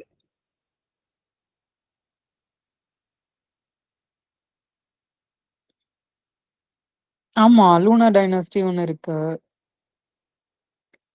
மேலையும் இருக்கு. சூரிய வம்சத்துல 80வது ராஜா தான் ராமர். 80 எங்க எங்க இருக்கு? நான் சூரிய வம்சத்தோட பேஜ்ல பாத்துட்டு இருக்கேன். ஓ, அதுல அந்த இதுல இல்ல, இதுல இல்ல, இதுல வேற பார்த்தா நீங்க இந்த இஷ்வாகு, சசாதா முன்னாடி நம்ம பார்த்தோம்ல அந்த பேர்லாம் இதுல இருக்கு. அதே ஆனா அனுப்பி. இதுல பாருங்களேன், இதுல கீழே அந்த குந்தி தேவி, கீழே வந்து அர்ஜுனா, பீமா அதுவும் இருக்கு. எந்த லைன்ல வருது? இதே இந்த சந்திர டைனாஸ்டில ம். கீழே பாட்டம்ல பாத்தீங்கன்னா அந்த குந்தி போட்டு அது நல்லா நிறைய ஸ்பேஸ் இருக்கு பாருங்களேன். அந்த மாதிரி பாத்தீங்கன்னா ஆமா ஆமா ஆமா. சோ இது பயங்கரமா இருக்கு.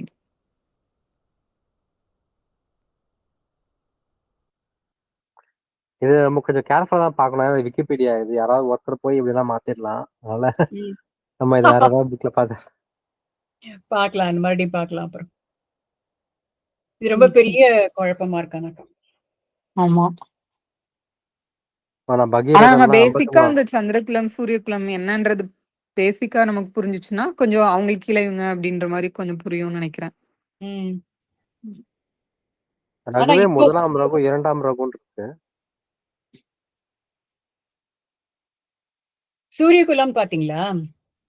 சூரியகுலம் தான் பார்த்துட்டு இருக்கேன். அந்த பேஜ் பாத்தீங்கன்னா அதுல 80வது ராஜா தான் வந்து ராமர். ரகு வம்சங்கிறது நடுவுல இருந்து இன்னொரு கிங்க சொல்லிருக்காங்க, அவ்வளவுதான்.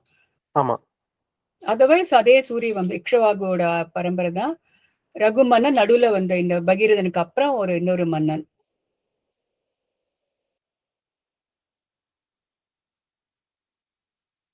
ரகு மன்னன் இந்திரனுக்கு உரிய கீழ் திசை உட்பட அனைத்து திசையெங்கும் சென்று வெற்றி கண்டான். அதனால அவன் பெயரால ரகுகுலம் பேர். ஏன்னா எல்லாத்தையும் கவர் பண்ணதுனால அப்புறம் அவர் பேரை சொல்ல ஆரம்பிச்சிட்டாங்க.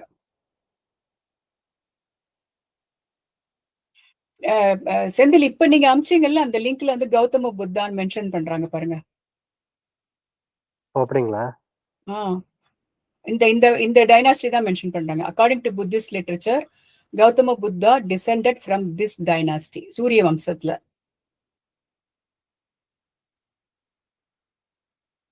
அது ஆக்சுவலா இப்போ அந்த அந்த காலத்துல இப்போ ஒண்ணும் இல்ல. இப்ப நம்ம சீக்கிய லிட்ரேச்சர் இருக்கு. சீக்கிசம், சீக்கியர்கள் இவங்களது பஞ்சாப்ல அந்த சீக்கியர்கள் வந்து ரொம்ப லேட்டா அதாவது ஒரு 16, 17 அந்த நூற்றாண்டுல தோன்றவங்க தான். ஆனா அவங்களுடைய ஆரிஜின் ஸ்டோரி அவங்க புக் எழுதியிருக்காங்க. அதுல பாத்தீங்கன்னா அதுல பார்க்கர்களோடும் அதுல இருந்து சீக்கியர்கள் எப்படி தோன்றாங்கன்னு எழுதிட்டாங்க. எப்படி அதனால ஆமா, இந்த சீக்கிசம் வந்து அவங்க பேசிக்கலா அவங்க வந்து ஒரு பஞ்சாப் சைட்ல இருக்க ஹிந்துஸ் தான் சீக்ஸா மாறினாங்க. அது ஒரு கல்ட் மாதிரி ஆரம்பிச்சு அப்படி மாறினவங்க தான். ஆனா அவங்களுக்கு ஒரு ஆரிஜின் ஸ்டோரி அவங்க புக் எழுதிக்கிட்டு அந்த புக்ல அந்த புக்கு பேரு மறந்துட்டேன். அந்த புக்ல பாத்தீங்கன்னா அவங்களுடைய ஆரிஜின் ஸ்டோரியில வந்து பார்க்கடல்ல இருந்து எப்படி அவங்க வந்து சீக்கியர்கள் எப்படி வந்தாங்க அப்படின்னு அவங்க எழுதிக்கிட்டாங்க. சோ அந்த மாதிரி ஆமா, எனக்கு ஆக்சுவலா ஒரு நான் ஞாபகம் இருக்கு. நான் கனிமலா லைப்ரரியில போய் சும்மா அப்படியே சுத்தி பார்த்துட்டு இருக்கும்போது ஒரு புக் ஒன்னு எடுத்தேன். அந்த புக்கோட தலைப்பே பாத்தீங்கன்னா ஒரு பர்டிகுலர் தமிழ்நாட்டில் இருக்க கம்யூனிட்டி, அந்த கம்யூனிட்டியில இருக்கவங்க அந்த புக்கோட கதை எப்படி முன்னுரை எப்படின்னா, அந்த தமிழ்நாட்டில் இருக்க அந்த கம்யூனிட்டி வந்து எங்களுக்கு மற்றவங்களுக்கு எல்லாம் வந்து ஒரு ஆரிஜின் ஸ்டோரி இருக்கு, எங்களுக்கு எதுவும் இல்லை அப்படின்னு சொல்லிட்டு அந்த கம்யூனிட்டியில இருக்க ஒரு புலவர்கிட்ட போய் கேட்டவனா அந்த புலவர் வந்து ஒரு ஆரிஜின் ஸ்டோரி அப்படியே எழுதிட்டாரு. அது எழுதுறது வந்து 1980 போல எழுதினார் அவரு. ஆனா இப்போ ஆமா 80ல அந்த ஆரிஜின் ஸ்டோரி எழுதி அதன் பிறகு இப்போ அது 3 வருஷத்துக்கு முன்னாடி அதை டிவிலயோ எங்கேயோ டிராமாவா எடுத்து போட்டாங்க. போட்ட பிறகு வேற யாரோ ஒருத்தர் பேசும்போது அவங்க கிட்ட சொன்னாங்க, இந்த டிவில பார்த்தா எங்க குலத்தோட ஆரிஜின் ஸ்டோரியே எனக்கு தெரியுது அப்படின்னு. நான் அவர்கிட்ட போய் ஆர்கியூ பண்ண முடியுமா? இல்லங்க இது 70ல தான் வந்து ஒரு புலவர் உட்கார்ந்து எழுதினாரு, அவர் எழுத சொன்னாங்க அப்படின்னு. ஆனா இப்ப அவங்கள அடுத்து வரவங்களுக்கு அதான் உண்மையாயிடும். கரெக்ட். அப்படிதான் ஹிஸ்டரி ஆமா. இதுவாயிட்டே இருக்குதான். அந்த மாதிரி ஏன்னா இப்ப திரும்ப திரும்ப பார்த்தா இந்த ரெஃபரன்ஸ் எல்லாம் பார்த்தா ஜெயினிஸுக்கும் சரி, புத்திஸ்டுக்கும் சரி, ஏன்னா அந்த காலத்துல எல்லாமே ஒரு கிட்டத்தட்ட ஒரே இல்ல மாதிரிதான். இதுல நீங்க இப்ப நீங்க அனுப்பிச்ச லிங்க்ல வந்து தீர்த்தங்காரா, ஜெயின் லிட்ரேச்சர், கௌதம புத்தா எல்லாருக்குமே இக்ஷவாகு தான் ஆரம்பங்கிற மாதிரி வருது. ஆமாமா. சோ எனிவே, சோ இப்ப ரகுவம்சம் எப்படி வந்ததுன்னு அதுல பாத்துட்டோம். அடுத்தது பார்க்கலாம்.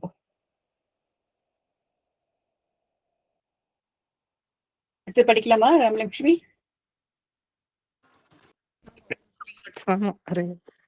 இருக்கு. 648.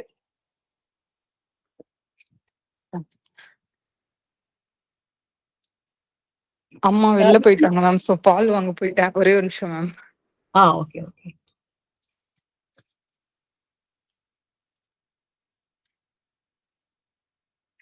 ஆ 648. ம். வில் என்னும் நெடுவரையால் வேந்து என்னும் கடல் கலக்கி எல் என்னும் மொழிமுறுவல் இந்துமதி என்னும் திருவை அல் என்னும் திருநிறுத்த அரி என்ன அயன் என்பான் மல் என்னும் திரள் புயத்துக்கு அணை என்ன வைத்தான் அயன் என்பான். இம்மைந்தர் குலத்தில் உதித்த அசன் என்னும் மன்னன் வில் என்னும் நெடுவரையால் தனது வில் என்கின்ற பெரிய மந்தர மலையாகிய மத்தினால் வேந்து என்னும் கடல் பகையர்களாகிய பார்க்கடலை கலக்கி கலங்கச் செய்து கடைந்து எல் என்னும் மணிமுறுவல் ஒளி வடிவமான முத்து போன்ற பற்களையுடைய இந்துமதி என்னும் பெயருடைய திருவை லக்குமி போன்றவளை அல் என்னும் இருள் போல திருநிறத்த அரி என்ன கரிய நிறமுடைய திருமால் போன்று மல் என்னும் மல் தொழிலின் வடிவம் என்று சொல்லத்தக்க திரள் புயத்துக்கு திரண்டு தன் தோள்களுக்கு அணி என்ன வைத்தான். ஒரு அணிகலனாக அணிந்தான். முன்பு திருமால் மந்தர மலையை கொண்டு பார்க்கடலை கடைந்து அதில் தோன்றிய திருமகளை தன் மார்பில் வைத்துக் கொண்டது போல அலனும் வில்லாகிய மலையை கொண்டு பகை மன்னராகிய கடலை கடைந்து அதில் கிடைத்த இந்துமதி என்னும் திருமகளை தன் தோளில் வைத்துக் கொண்டான் என்பது கம்பரின் கவித்திறன். இந்துமதி சுயவரத்தில் மற்றையரசரை மதியாமல் அயனுக்கு உவந்து மாலை சூட்டினாள். அது கண்டு பொறாமை கொண்ட அரசர் போர் செய்ய அவர்களை அயன் வென்றான் என்பது அறியத்தக்கது. திருமகள் உவமை பேர்லகு உடைமையால் செல்வ சிறப்பால் இந்துமதிக்கு திருமகள் உவமை உருவக அணி உவமை அங்கமாக. இப்போ இந்த திருமால் லக்ஷ்மி மாதிரி இது ஒரு 2 பேரை சொல்றாங்க.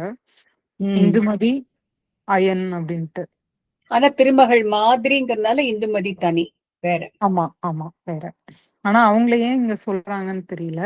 இப்ப அந்த சந்திர டைனாஸ்டில பார்த்தேன், அதுல வந்து இந்துமதின்னு ஒரு நேம் இருந்தது. வந்தது பார்த்தேன் நானும்.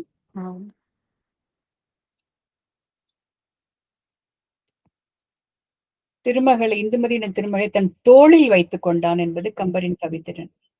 திருமால் வந்து திருமகளை வச்சாரு. இது வேற யாரோ இதுவா கிடைத்த இந்துமதி இந்துமதி என்னும் திருமகளை தன் தோளில் அலனும் வில்லாகிய மலையை கொண்டு பகை மன்னராகிய கடலை கடந்து அதில் கிடைத்த இந்துமதியை தோளில் வைத்துக் கொண்டான். அலன் அயன் தான் அலன்னு சொல்றாங்க. அது பேர் அயன் சொல்லுவாங்க இல்லையா. அரசர் போர் செய்து அவர்களை அயன் வென்றான் என்பது அறியத்தக்கது. அடுத்தது பார்க்கலாம். அதுல இருந்து புரியும் கொஞ்சம் இன்னும் கொஞ்சம். அயன் புதல்வன் தயரதன் மகப்பேற்று வரலாற்றை உரைத்தல். அயன் புதல்வன் தயரதனை அறியாதார் இல்லை. அவன் பயந்த குலக்குமரர் இவர். தமை உள்ள பரிசு எல்லாம் நயந்து உரைத்து கரையேறல் நான்முகர்க்கும் அரிது ஆம். பல்லியம் துவைத்த கடைத்தலையாய் யான் அறிந்தபடி கேளாய். பல்லியம் பல்வேறு வாத்தியங்கள் துவைத்த முழங்கக்கூடிய கடைத்தலையாய் தலைவாசலையுடைய சனக மன்னனை. அயன் புதல்வன் முன் சொன்ன அய மன்னனின் மகனாகிய தயரதனை தசரத மன்னனை அறியாதார் இல்லை. அறியாதவர்கள் இந்த உலகில் யாரும் இல்லை. அவன் பயந்த உலகப் புகழ் வாய்ந்த அந்த மாமன்னன் பெற்ற குலக்குமரர் குலத்தில் சிறந்த மைந்தர்களாகிய இவர்களுக்கு இருக்கின்ற பரிசு எல்லாம் சிறந்த இயல்புகள் முழுவதையும் நயத்து உரைத்து விருப்பத்தோடு சொல்லி கரையேற இவர்களின் புகழ் கடலினது கரையை சேர்வதற்கு நான்முகர்க்கும் பிரம்மனுக்கும் அரியதாகும். யான் அறிந்தபடி இருப்பினும் அதை நான் அறிந்தபடி கேளாய், சிறிது சொல்ல கேட்பாயாக. 4 முகமுடைய பிரம்மனுக்கும் ஓரளவே உணர்த்தக்கூடிய ராமலக்குவரது வரலாற்றை ஒரு முகமுடைய மனிதனாகிய என்னால் எவ்வாறு முழுதும் கூற இயலும்? அப்ப இன்னும் இனிமேதான் சொல்லவே போறாரா?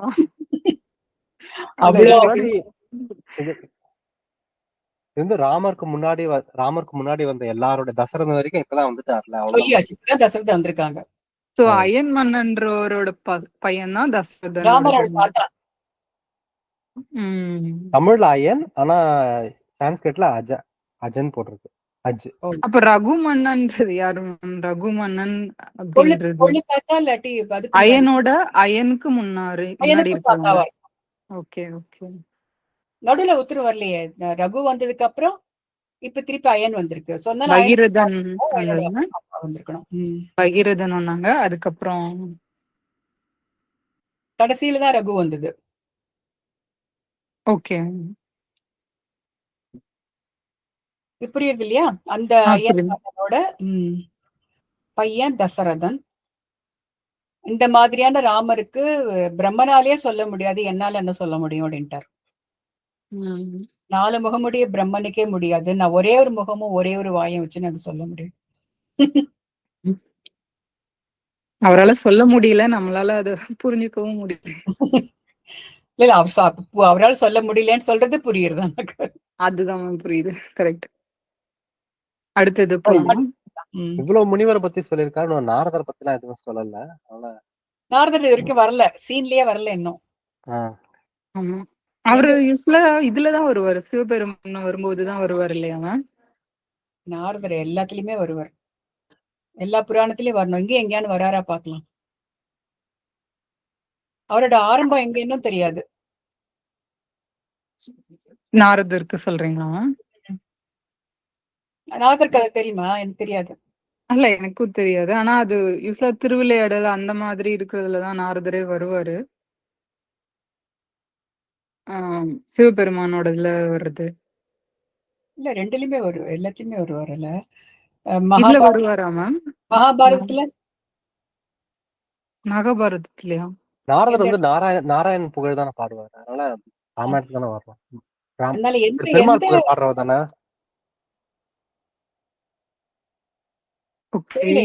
வருவாருன்னு தெரியல, நிறைய இடத்துல கேள்விப்பட்டிருக்கோம்.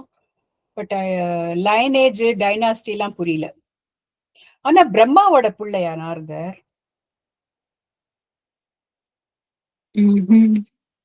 தெரியல.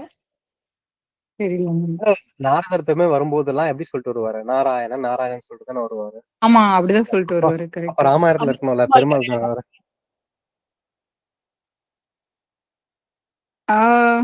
ஆமா, கரெக்ட் தான். ஆனா லாஜிக் கரெக்ட் தான். விக்கிபீடியா டவுட் வந்துட்டு கேட்டு ஆகணுமே இப்போ.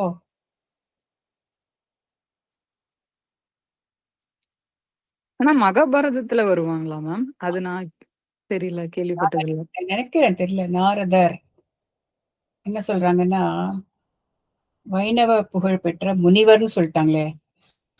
குறிப்பு வந்து பாகவதம் ராமாயணம் ரெண்டுலயும் இருக்கான். சரி, மூவுலகம் சஞ்சோர்.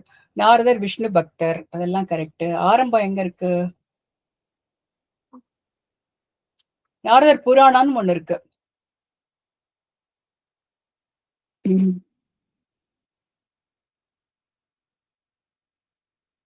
ஆனா அவரு யூஸ்வலா அந்த இங்க இருக்கிறது அங்க இருக்கிறது இங்க மாத்தி சொல்லி ஏதோ ஒரு கலகம் ஏற்படுத்திட்டே இருப்பாருன்னு சொல்லுவாங்க. அப்படிதான் நம்ம இருக்கும்.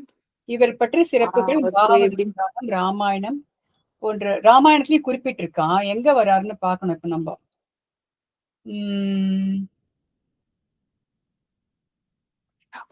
நம்ம அந்த டிவி சீரியல்ல பார்த்த மாரியும் இருக்கு. ராவணன் கிட்டயும் போய் நாரதர் பேசுவாரு. இங்கேயும் வந்து பேசுவாருன்ற மாரி. கரெக்ட். பெற்றோர்கள் வந்து பிரம்மன். பிரம்மனோட புள்ள நாரதர். ஓகே. இல்ல இந்த விக்கிபீடியா தான் வேறங்க. பெற்றோர்கள் பிரம்மன் அப்படின்னு போட்டிருக்கு. உங்களுக்கு எதுலயாவது பார்த்த மாரி ஞாபகம் இருக்கு? அந்த மாரி ராவணன் கிட்ட கூட போய் நாரதர் ஒரு இது சொல்லுவாரு. ம்ஹ்ம். ஒரு ஒரு எனக்கு இன்ஃபர்மேஷன் மாரி ராவணன் சொல்லுவாரு. அது ஞாபகமே இல்ல எனக்கு. இல்ல அந்த ஆக்சுவலா அது வந்து ராவணன் வந்து ஒரு கேளுங்க. பக்தர் தானே. நம்ம கதையை கேட்டுட்டோம்ல. சோ ம். விக்கிபீடியால என்ன சொல்றாங்கன்னா, பிறப்பு. இவர் பிரம்மாவின் மானச புத்திரனாக கருதப்படுகிறார். முற்பிறவியில் கந்தர்வனாக பிறந்த இவர் ஒரு சாபத்தால் அடுத்த பிறவியில் ஒரு முனிவரின் வீட்டில் பிறந்தார். அங்கு விஷ்ணு புராணத்தை படித்து தேர்ச்சி பெற்ற பின் இவர் பின்பு பரமாத்மாவை நினைத்து தவம் இருந்து விஷ்ணுவின் தரிசனத்தினை பெற்றார். விஷ்ணுவின் ஆசீர்வாதத்தால் நினைக்கும் பொழுது அவரது தரிசனம் பெரும் பாக்கியம் பெற்றார். சோ பிரம்மாவோட மானச புத்திரன் நாரதர். மானச புத்திரன்னா அவரை வந்து பையனா ஏத்துக்கிட்டாரு அந்த மாதிரி தானே மேம்? ம். ஏத்துக்கிட்டாரு. ஆனா மானசபுத்திரன்னா பிரம்மாவோட கருத்துல இருந்து தோணுனவர், எண்ணத்துல இருந்து தோணுனவர்ல. ம். ஓகே. பிரம்மாவோட வைஃப் யாரு?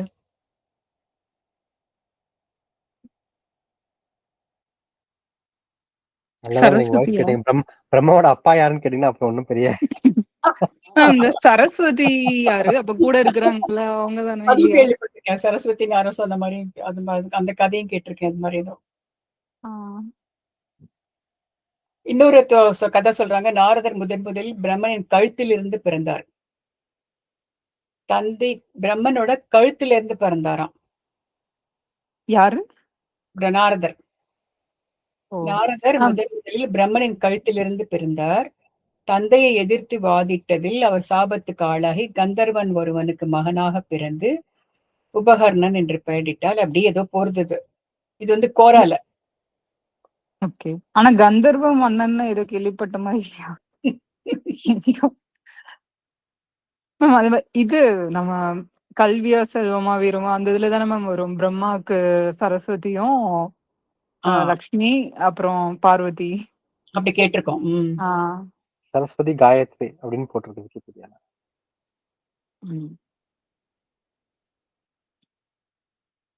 சரி பார்க்கலாம். நாரதர் வருவார் எங்கேயான்னு பார்க்கலாம். இது வந்து அடுத்தது 650. ஆனா ராமாயணம் வரும், வராம இருக்காது. பார்க்கலாம். ஓகே. அப்ப அதோட துணையின்றி உயிர் செல்ல சுடர் ஆழிப்படை வையோன் பணி வென்றபடி என்ன பகை வென்று படி காப்போன் தனு அன்றி துணை இல்லான் தருமத்தின் கவசத்தான் மனு வென்ற நீதியான் மகவு இன்றி வருந்துவான். துணையின்றி துன்பம் இல்லாமல் உயிர் செல்ல உலகத்தில் உள்ள உயிர்கள் யாவும் வாழும்படி சுடர் ஆழிப்படை ஒளிமிக்க திருமாலின் சக்கரப்படை போன்ற வெய்யோன் சூரியன் பணி வென்றபடி என்ன பணியை எளிதாக ஒழித்து வெற்றி கொண்ட தன்மை போல பகைவென்று பகையரசர்களை எளிதில் வெற்றி கொண்டு படி காப்போன் உலகத்தை காப்பவனும் தனு அன்றி தன் கைவில்லை அல்லாமல் துணையில்லான் வேறு துணையாக எதையும் யாரையும் விரும்பாதவனும் தருமத்தின் கவசத்தான் தருமத்தையே கவசமாக கொண்டவனும் மனுவென்ற நீதியான் அரச தர்ம சாத்திரங்களை இயற்றிய மனுவையே நீதி நெறியால் வென்றவனும் ஆகிய தசரதன் மகவு இன்றி வருந்துவான். குழந்தை பேர் இல்லாமல் மன வருத்தம் உற்றிருந்தான். சூரியன் மண்ணுக்கும் பனி பகைவர்க்கும் ஒளி வில்லுக்கும் ஓமையாகும். தனுவன்றி துணையில்லான் ஆற்றல் மிக்க வீரன். வந்து மகவியின்றி வருந்துவான்னு சொல்றது நம்ம இதுக்கு முன்னாடி ஒரு தடவை படிக்கும் போது ஆக்சுவலா அவருக்கு பெண் குழந்தைகள் தான் இருந்தாங்க, பசங்க இல்லன்றதுனால இந்த வேள்வி புரிஞ்சாரு அப்படித்தானே பண்ணுவாங்க. முன்னே படிச்சோம் ஒரு தடவை, முன்னே நம்ம குறிப்பிட்டோம். அத ராமரோட அக்கா ஒருத்தவங்க இருக்காங்க அப்படின்ற மாதிரி ஒண்ணு. ஆனா இதுல வந்து குழந்தை பேரே இல்லாம அப்படின்ற மாதிரி போட்டிருக்காங்க. வருந்துவார். ஓகே. இவர் இப்படி சொல்றாருன்னா அப்படிதான் எடுத்துக்கணும். ஆனா நம்ம படிச்சிருக்கோம் இல்ல, இதுலயேதான் முன்னாடி படிச்சிருக்கோம், ஏர்லியரா படிச்சிருக்கோம். பொண்ணு காந்தான்னு படிச்சோம்.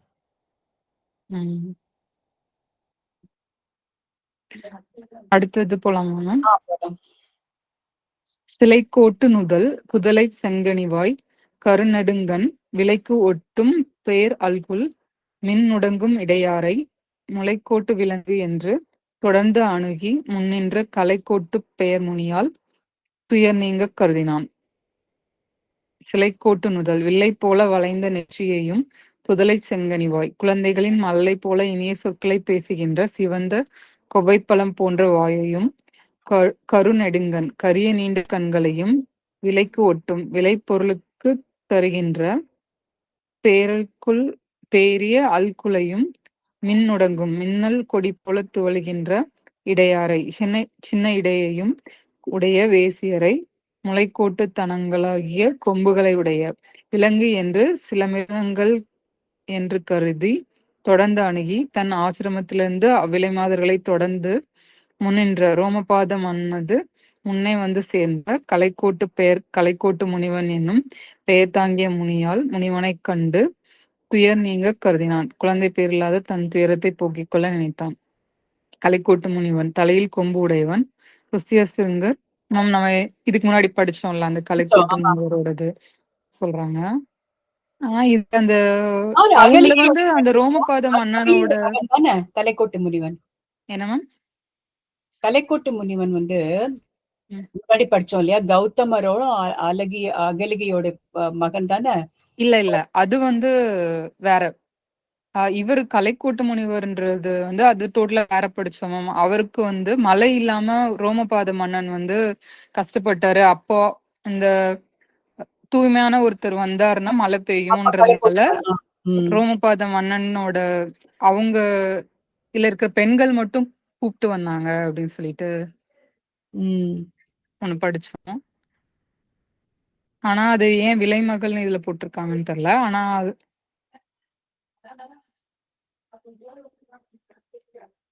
கலைக்கோட்டு பெயர் வந்து கலைக்கோட்டு முனிவன் என்ற பெயர் தாங்கிய முனிவனை கண்டு துயரத்தை போக்கிக் கொள்ள நினைத்தான்.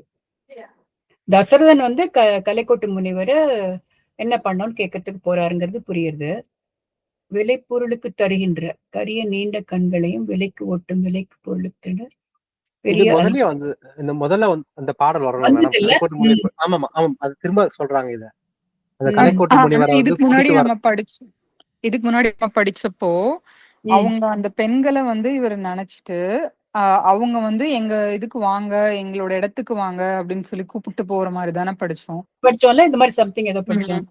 எங்க இடத்துக்கு வாங்கன்னு கூப்பிட்டு போற போதுதான் நீங்க என்னை ஏமாத்தி கூப்பிட்டு வந்துட்டீங்கன்னு கோவப்படுவாரு.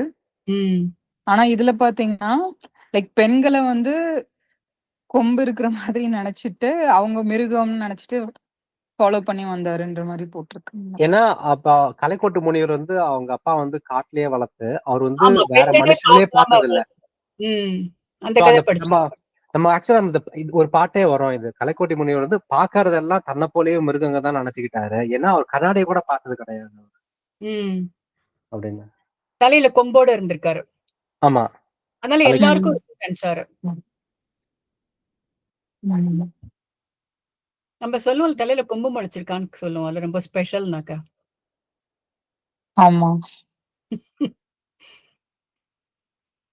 அந்த முதல்ல படிச்ச பாட்டு தான் திரும்பி இங்க போல முளைக்கோட்டு தலங்களை அந்த பெண்களையும் ஒரு மிருகங்க தான் நினைச்சுக்கிட்டாரு. ரோமபாதன் சொன்னீங்களே இப்போ.